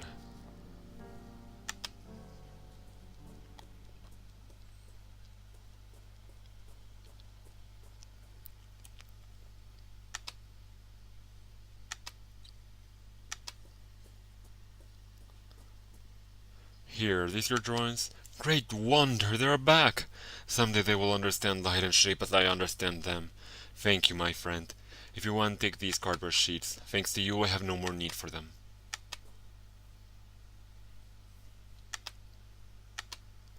A few folded cardboard sheets, each one with a large symmetric patch of black ink in the middle. I've heard of this technique, but always thought it an eccentricity. Patients are supposed to see in them the deeper causes of their ailment. So they are Rorschach tests. This is the first card. I see... It's either a butterfly or a firefly. Shapes look organic. That's an ant. Almost like insects. This one I don't know what it is.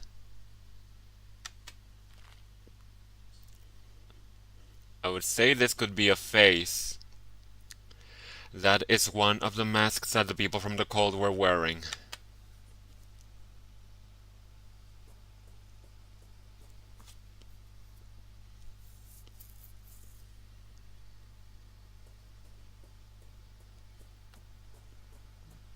No.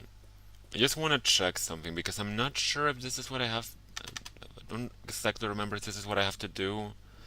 But I'm going to show the inkblot test to Miss. I forgot her name. Yep. No can do right now. So. So let's go to Paul Street.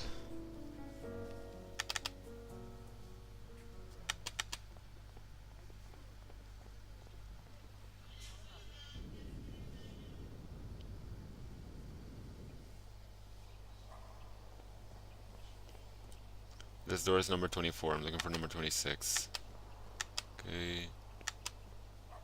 Number 26. This is the place I was looking for, but the door is bricked up. Let's find another way to get in. Maybe through the window? Through the wall? The windows are so sorely cemented over that it almost mixes with the facade. Paul Street, and ends here at this corner. Well, that was useful. The ruins of an old chapel, apparently destroyed by fire. A mass of wooden planks and remains of benches and chairs.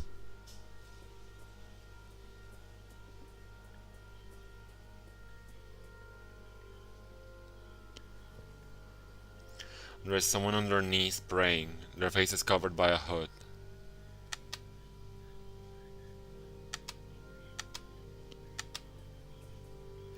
An improvised altar covered in candles. And a crow.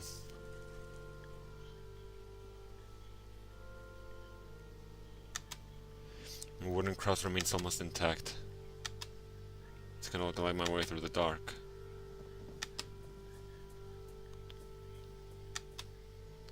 Looks like this hole leads to the building next door.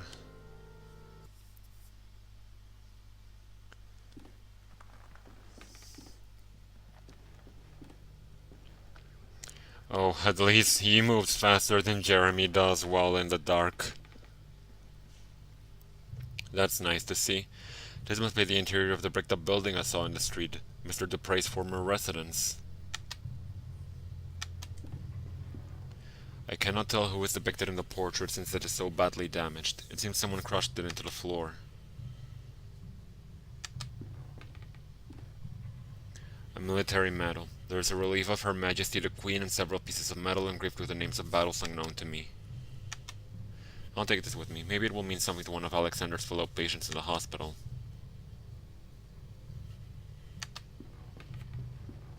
There's a piece of paper on the table. The paper shows some seemingly random letters. It seems as if half of it is missing.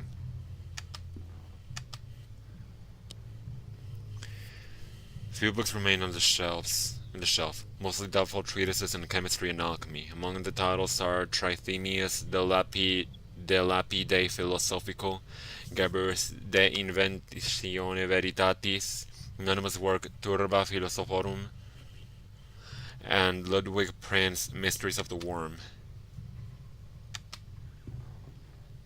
A large metal safe.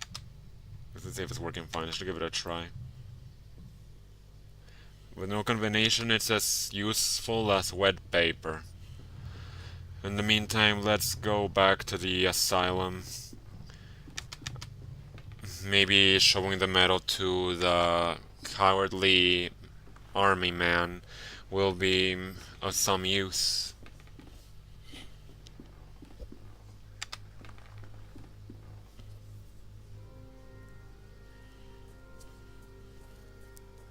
In fact, I think he just generally moves faster than Jeremy does in season 1.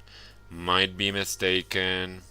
Pretty sure I'm mistaken actually, but still, I welcome it.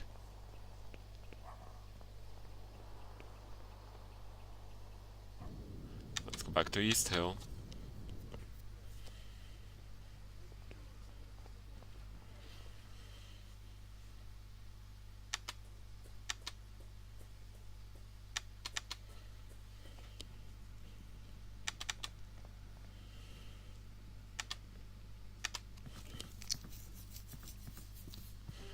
There's metal. I had one just like this. I got it after the Battle of Lane's Neck and Majuba Hill in 1881.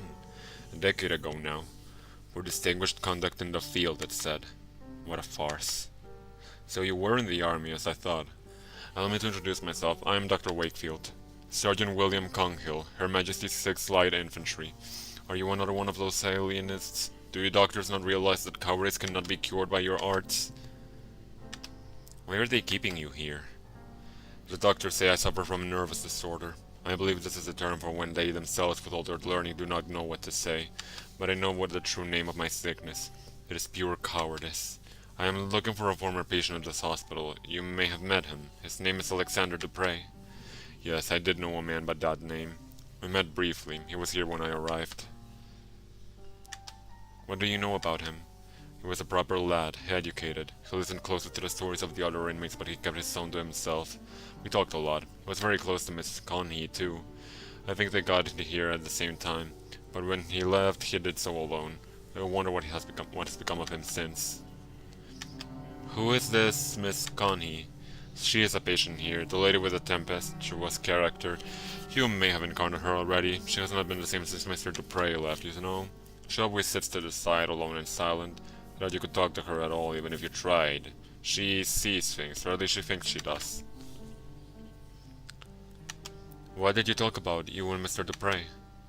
We talked about my time in the south of Africa. I don't like to talk about that, but he somehow made me want to. He was persuasive. Yeah, we can attest to that. He was very interested in one specific story, almost obsessive about it. He wanted to know every little detail. Could you tell me that story? I'm trying to find a patient of mine who has gone missing, and this could be my only hope of finding him. I don't like to relive those memories. A missing patient, you say? Alright, maybe my story will be of some use then. It happened during the Battle of Majuba Hill. I'm sure you have heard of it, in March of 81. The attack of the Boer army had taken us by surprise, and our regiment was forced to split up. We quickly found ourselves alone, just a few men lost on a barren plain. But I don't want to bore you. No, sir, you certainly aren't. Please continue.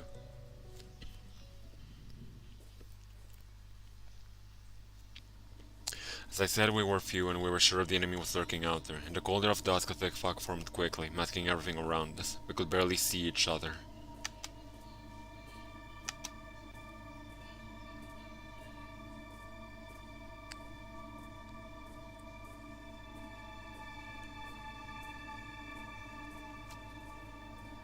Oh, I'm supposed to go forward.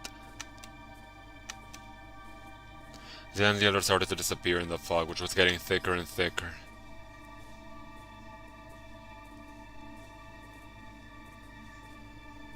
I still could hear their footsteps for a while, then nothing. I called their names aloud, even though and it went by too fast. Even though I knew I shouldn't, something about the fog terrified me.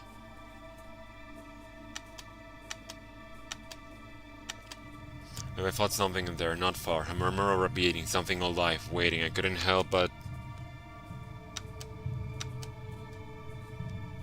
walking towards it. All of a sudden, my feet felt something in the mud. A body. They were all there, dead. Only Captain Skid. Only Captain Skid was missing. So that me there.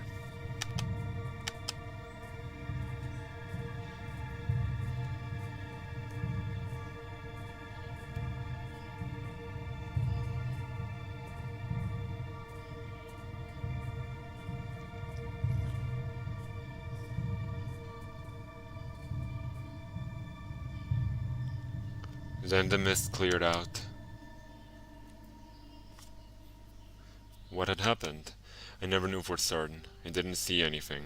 Or if I did, my mind refused to bear such memories. What happened to Captain Skid? When he finally regained consciousness, it was like someone else looked out at us through his eyes. I guess whatever happened affected him, changed him. I know he came back to London. Mr. Dupre asked me of his whereabouts. Maybe he tried to contact him to hear the rest of the story. He was quite preoccupied by it. Do you know where I can find Captain Skid? The last I heard from fellow veterans, he had lost himself to a frenzy of alcohol, opium, and bad company. This downward spiral led him, as many others, to a wretched nadir.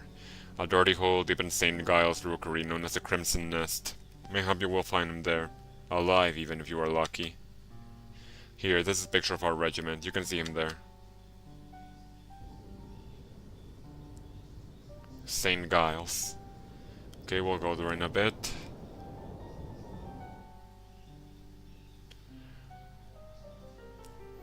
I just want to make sure because I know that I have something. Because I remember that I have to show something to Miss Conhee later at one point. Just don't clearly remember what. But at least I know it wasn't either the ink blood tests or the photo.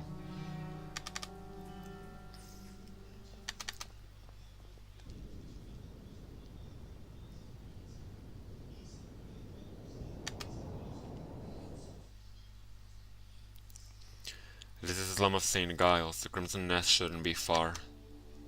And also the place where... in the nightmare.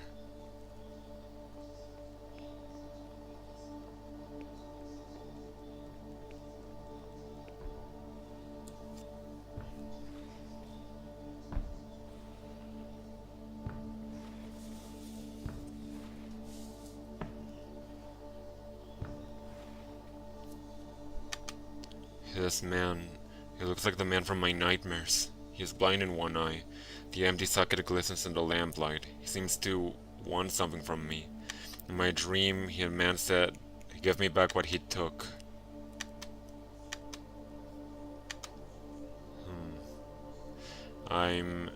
Yep, I can't pass just yet. And now I am pretty sure that that I sadly missed something in Paul Street.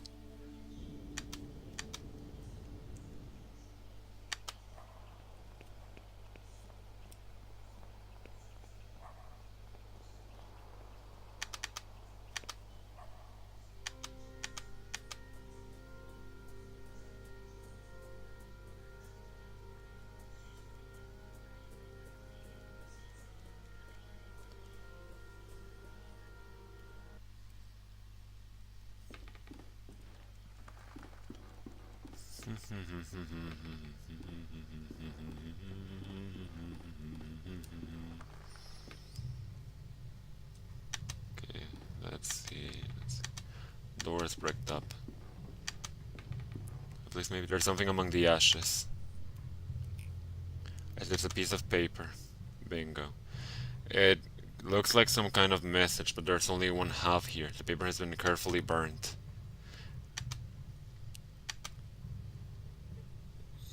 Huh. This is strange. I've put both halves back together, but some letters seem to be missing from the right half. The message does not make any kind of sense. I was saying. But yeah. And then the heat from the candle has revealed a set of letters painted with invisible ink. Well, message is readable now. It seems to be Latin. I think it reads, "Have seen a dead eyelid move." Oh, really?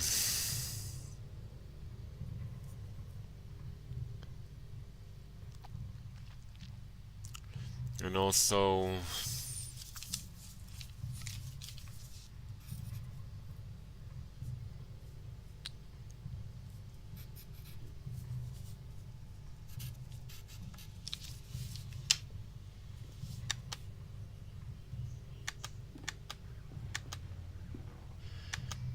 in there is the code for the safe.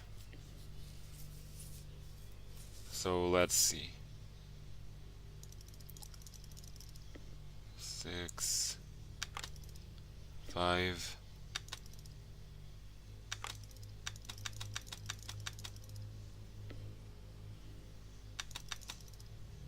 Nope, that wasn't it.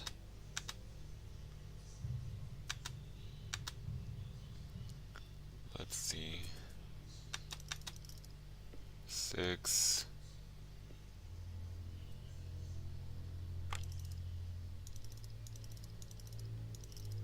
1. 4. Yeah, I guess that's much. Okay, to retry.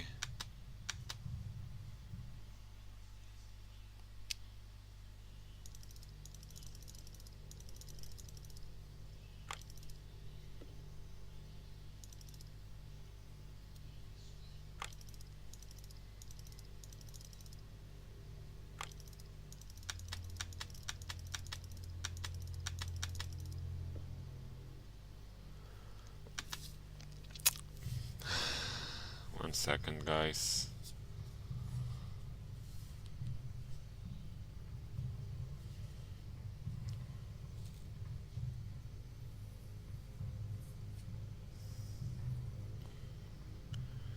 Okay, just gotta check something.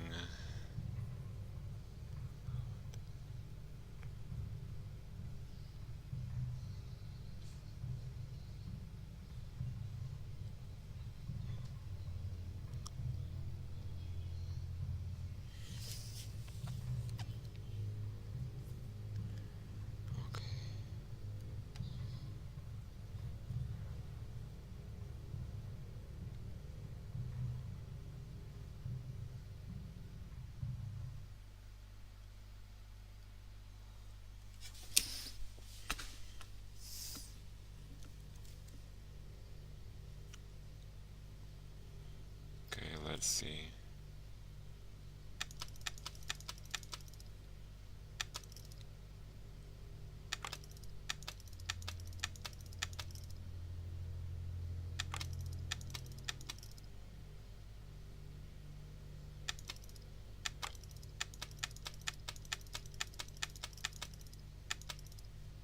I think I messed up there.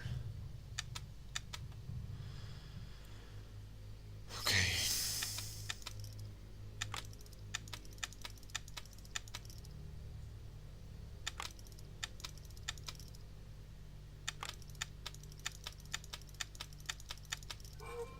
There we go.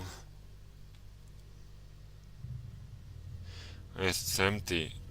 Wait, this isn't a safe, but an entrance to a passage. It is completely dark. The only way to know where it leads is by crawling in. Oh yay.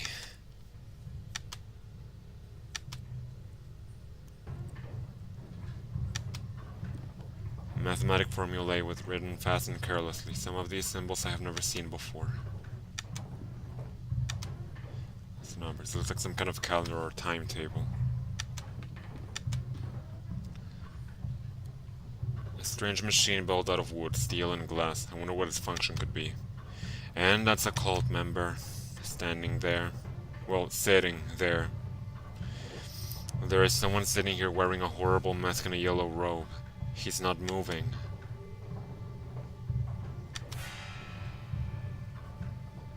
It's only a yellow robe. There's nobody inside at all. What can be the meaning of this?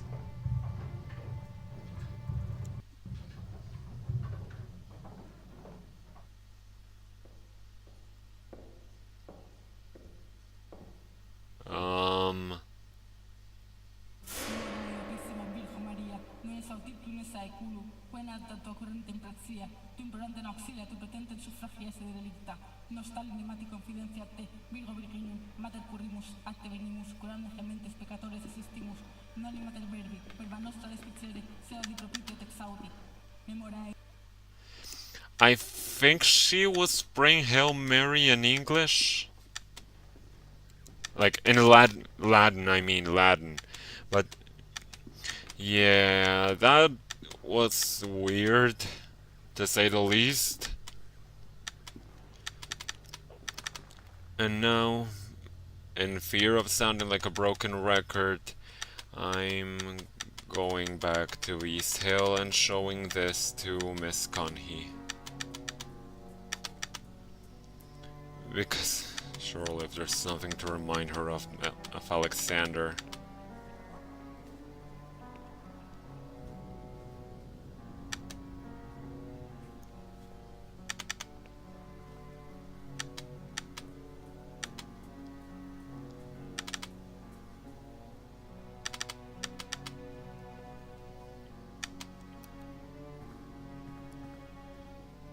Pretty sure at least.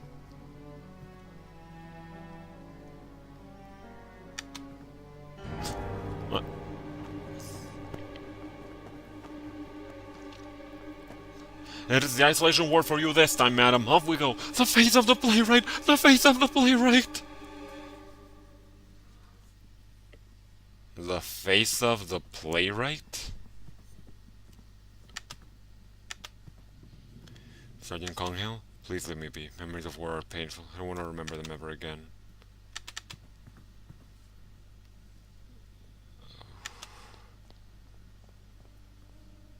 That poor woman. They must have taken her to the isolation ward.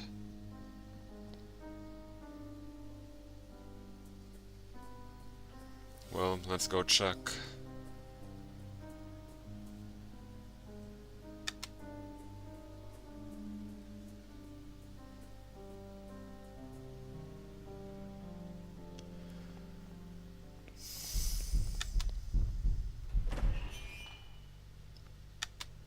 Room 102A.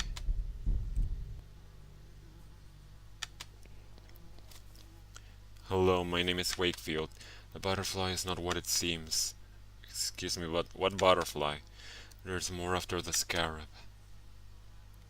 Maybe he means these? Is this the butterfly you talked about? It displays its wonderful colors, fills your eyes with awe. But this is only a shadow. Behind the veil, its body crawls on the dirty ground, hides in the darkness, and transforms another of its lies.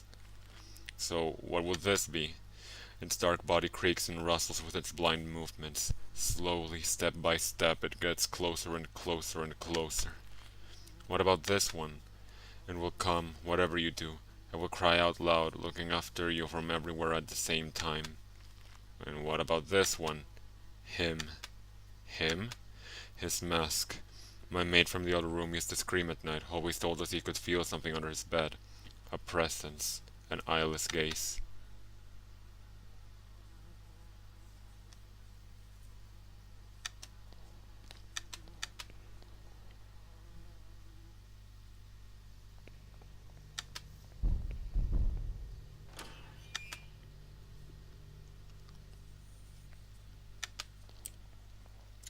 An old pendant on the dresser. It looks valuable. Gonna take it. It doesn't seem like it belongs.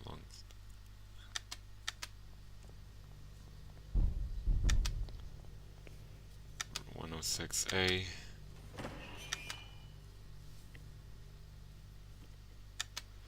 An impressive painting of a lovely maiden. It is equipped with a fitting, magnificent frame. This cell looks a lot homey. Could this be the room of the patient's mate who was afraid of a presence under his bed? His fears might have been validated. There is something written on the wall. One of them came last night. I knew what it actually was because of the sign it carried. The sign of the eye.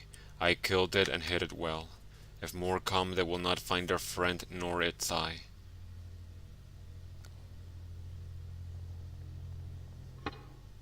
It seems one of the tiles is loose.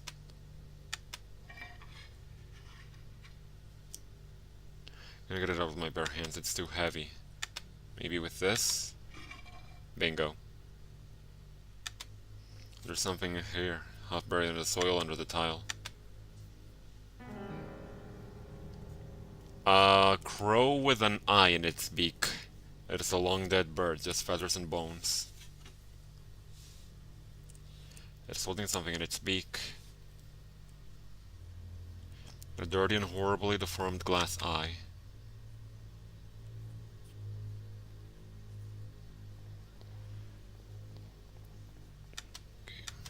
I'm pretty sure we now know what was taken from the guy in St. Giles.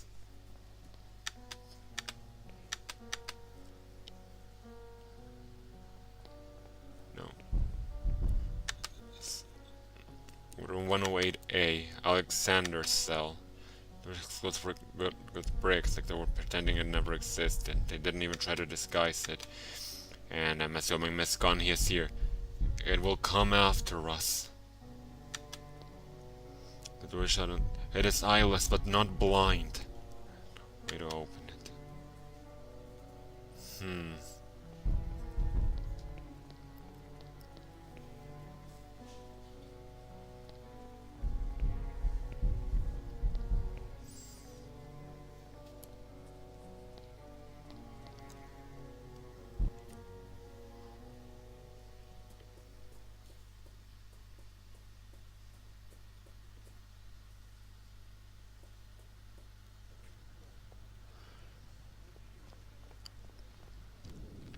So now, let's go to St. Giles.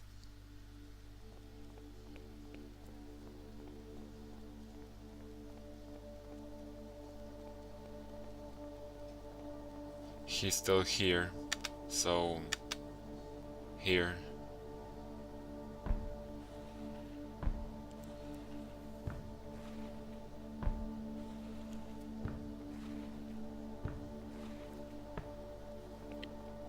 Weird guy.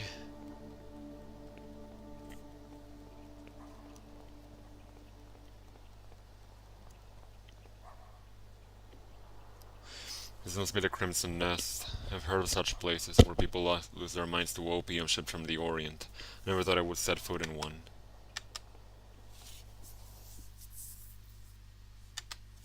An addict, completely asleep. Please wake up, dear, please wake up. Huh? Please don't do this. What is the matter, madam? My husband, he is unconscious. Please, dear, wake up. I'm a doctor. Please let me see him. I am so sorry. He's not breathing and has no pulse. Your husband passed away hours ago. No, no, it can't be. Madam. I'm late. This time I couldn't save him. What do you mean this time? I discovered my husband's addiction to this hellish drug they call opium months ago. At first I thought he was sick as I saw him grow thinner every day. Then I discovered he was visiting this place. I was very worried. I tried to dissuade him, but he wouldn't listen. The addiction was stronger than he was. At times he was away for days. I'd come here and find him passed out. The only way I could wake him up was to put these smelling salts under his nose. Now it's too late. Here, take the vial. Maybe you will be in time to save another soul from this curse. Vial. I'm looking into the roof with her eyes growing wide. She's muttering some ramblings. The sensation is intoxicated with the drug smoke that fills the air. The repeated arrangements gives the sensation that time flows slowly. Indeed. Hello, I am looking for a man who I believe frequents this establishment. A war veteran from the south of Africa called Skit. He is writing on a slate. Can you understand what I'm saying? He has written can't hear, so I suppose I should communicate with him by writing on the slate. Okay. Looking for Captain Skit. Don't know. Doesn't know what the captain's name then. Oh, the photo.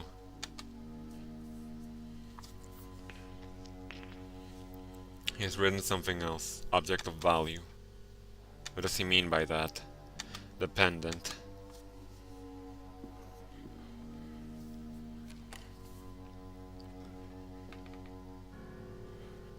Thank you.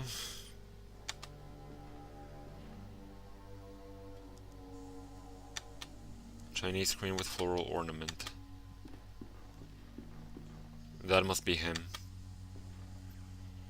It is Captain Skid, no doubt. He's unconscious but still breathes. Okay.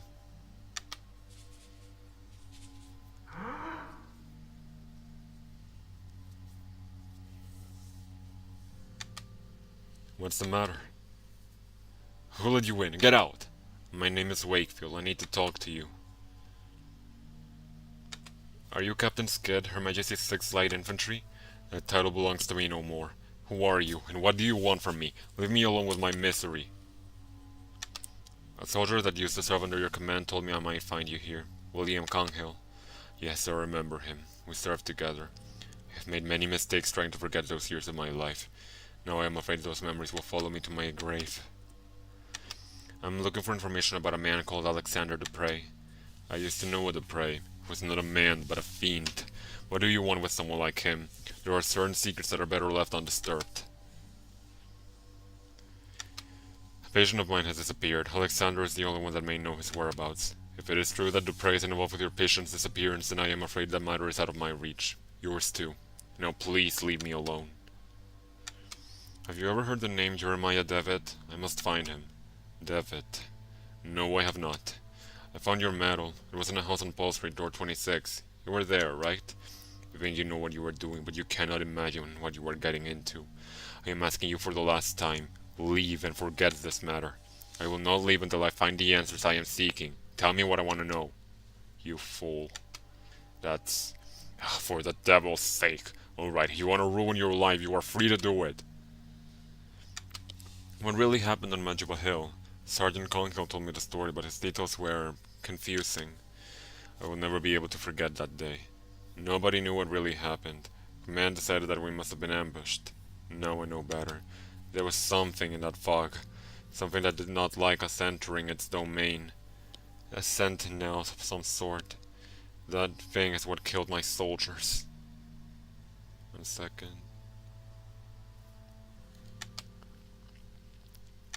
How did you meet Alexander Dupre? I was in the Veterans Hospital recovering from an illness unknown to the physicians, an ailment of the soul. Dupre managed to contact me there. He wanted to know my version of the story, what had happened to me in the Battle of Majuba Hill. Do you know why he was interested in your story? I did not know immediately, but with time I realized. The truth about what happened to me was important to his activities, as was I myself. But if you think he tricked me, you could not be more wrong. I wanted to enter the dragon's mouth. I burned with a need to know. Inside that house I saw a machine still operating. What was that? A machine? I do not know what you were talking about. That was just one of many places used as a base for Alexander's activities. The only one whose location I was allowed to know. What was Mr. Dupre doing then? You really do not know, do you? Have you never heard of the playwright? Yes, I have heard it mentioned before. What is it?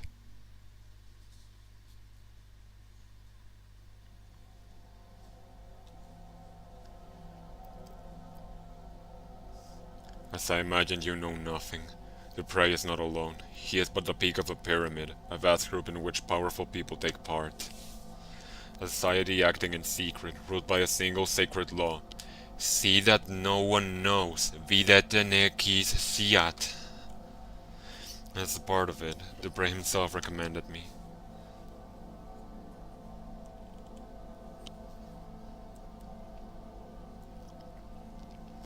We gathered every month. What we saw, you cannot imagine. The current of normalcy protects the mind from something, an outer something. The fog of the veil protected us. But through the veil we could peek out into the abyss. We could know of the unspeakable shapes that writhe beyond. A black nothingness entirely full of horrors.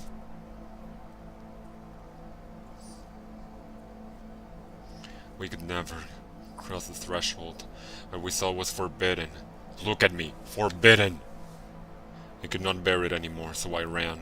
I ran and I hid from them.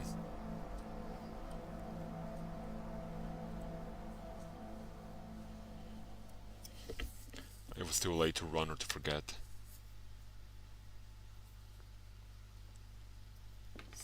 I must go back to East Hill and try to talk to Miss Connie. What the captain said is true, she must have been one of them. She could know where to find them.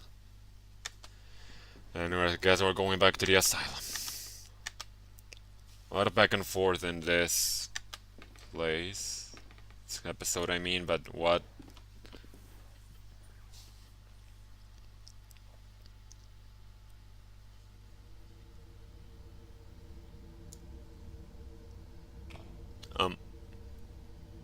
I cannot do this anymore. I don't care. I just want us to be together. You know it is too hard. I don't feel free. I know, dear, I know. We will figure it out. How... how are you home so early? I knew all along. How could you? You know you never loved each other. Silence. You have no honor. And you, what do you have to say? Why, I've given you everything. You wouldn't understand. Enough. You will leave in the morning. I won't see you ever again. I'll wait for you at dawn under the old windmill, so you can try to recover what little honor you once had. I'll be there.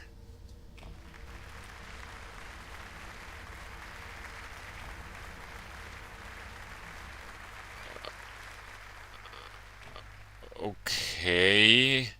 A play clearly, but very weird one.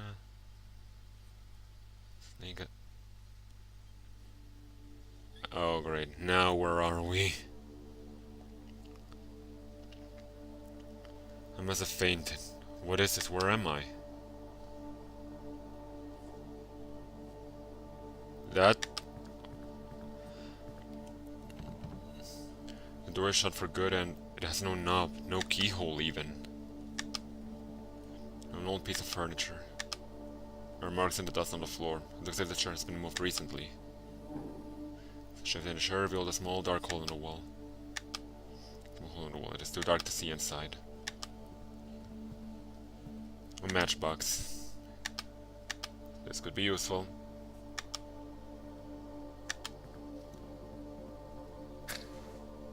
The match is too short. I cannot stretch my hand in farther either way to see what lies beyond the hole.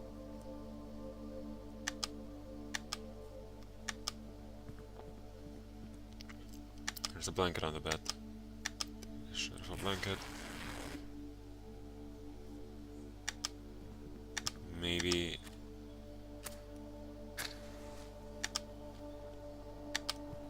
Alright, let's see. The flame has faded out.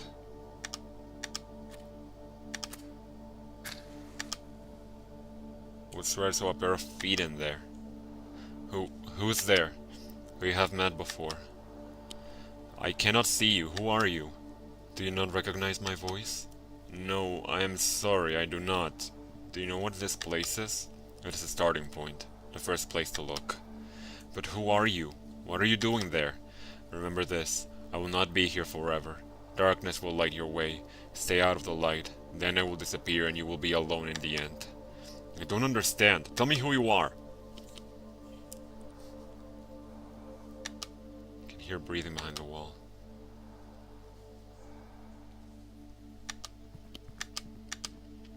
The blanket is now ruined. And now...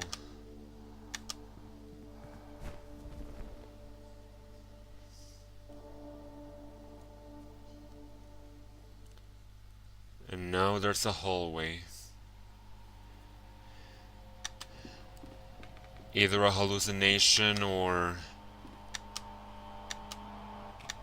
something else. David, is that you? David! Hearing me?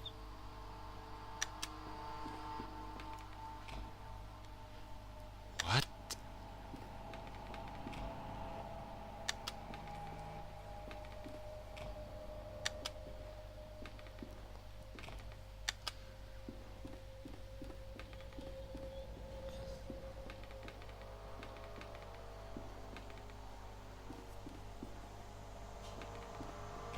Oh. Holy... Tell me, why are you doing this?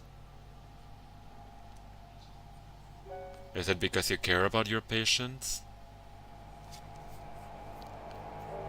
Or out of scientific curiosity? Is it for your pride? Because it is your professional responsibility? Or is it because it's the right thing to do?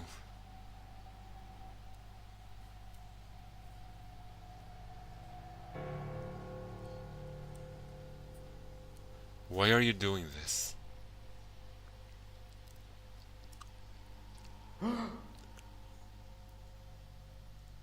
No, David! Well, it's alright, my liebe Freund. How are you feeling? I feel dizzy. What happened? Where are we? At my house. I went to East Hill to meet you and found you inside one of the cells, unconscious, your clothes stenching of opium smoke. I had you brought here. You've been out for a day and a half. I think it's coming back to me. I was in one of those opium dens. I might have passed out after breathing that dense smoke. Listen, I have much to tell you. My investigation unearthed a great deal of new information. Alexander was indeed institutionalized in East but his files were missing. I managed to track down a man who knew him. He told me a story but you would not believe, and... There was this woman, a patient at the hospital. She was completely out of her mind. She attacked me. What is happening to these people, Kaufman? How is this Alexander related to Mr. Devitt? I think this patient, Miss Coney, might know how to find Alexander. You must go back there and talk to her, whatever it takes. I am afraid that will not be possible. What do you mean? Frau Congy is no longer at East Hill. She escaped last night. God almighty. Do not worry, my friend. I think I may know where she's hiding. Get ready. We must leave promptly.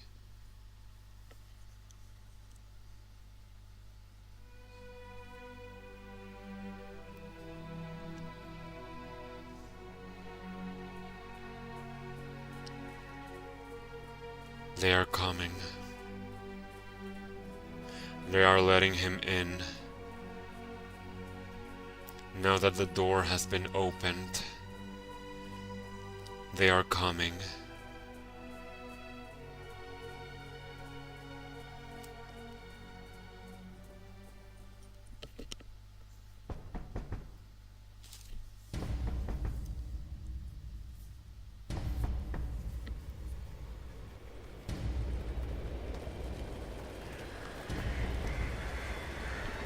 What the hell?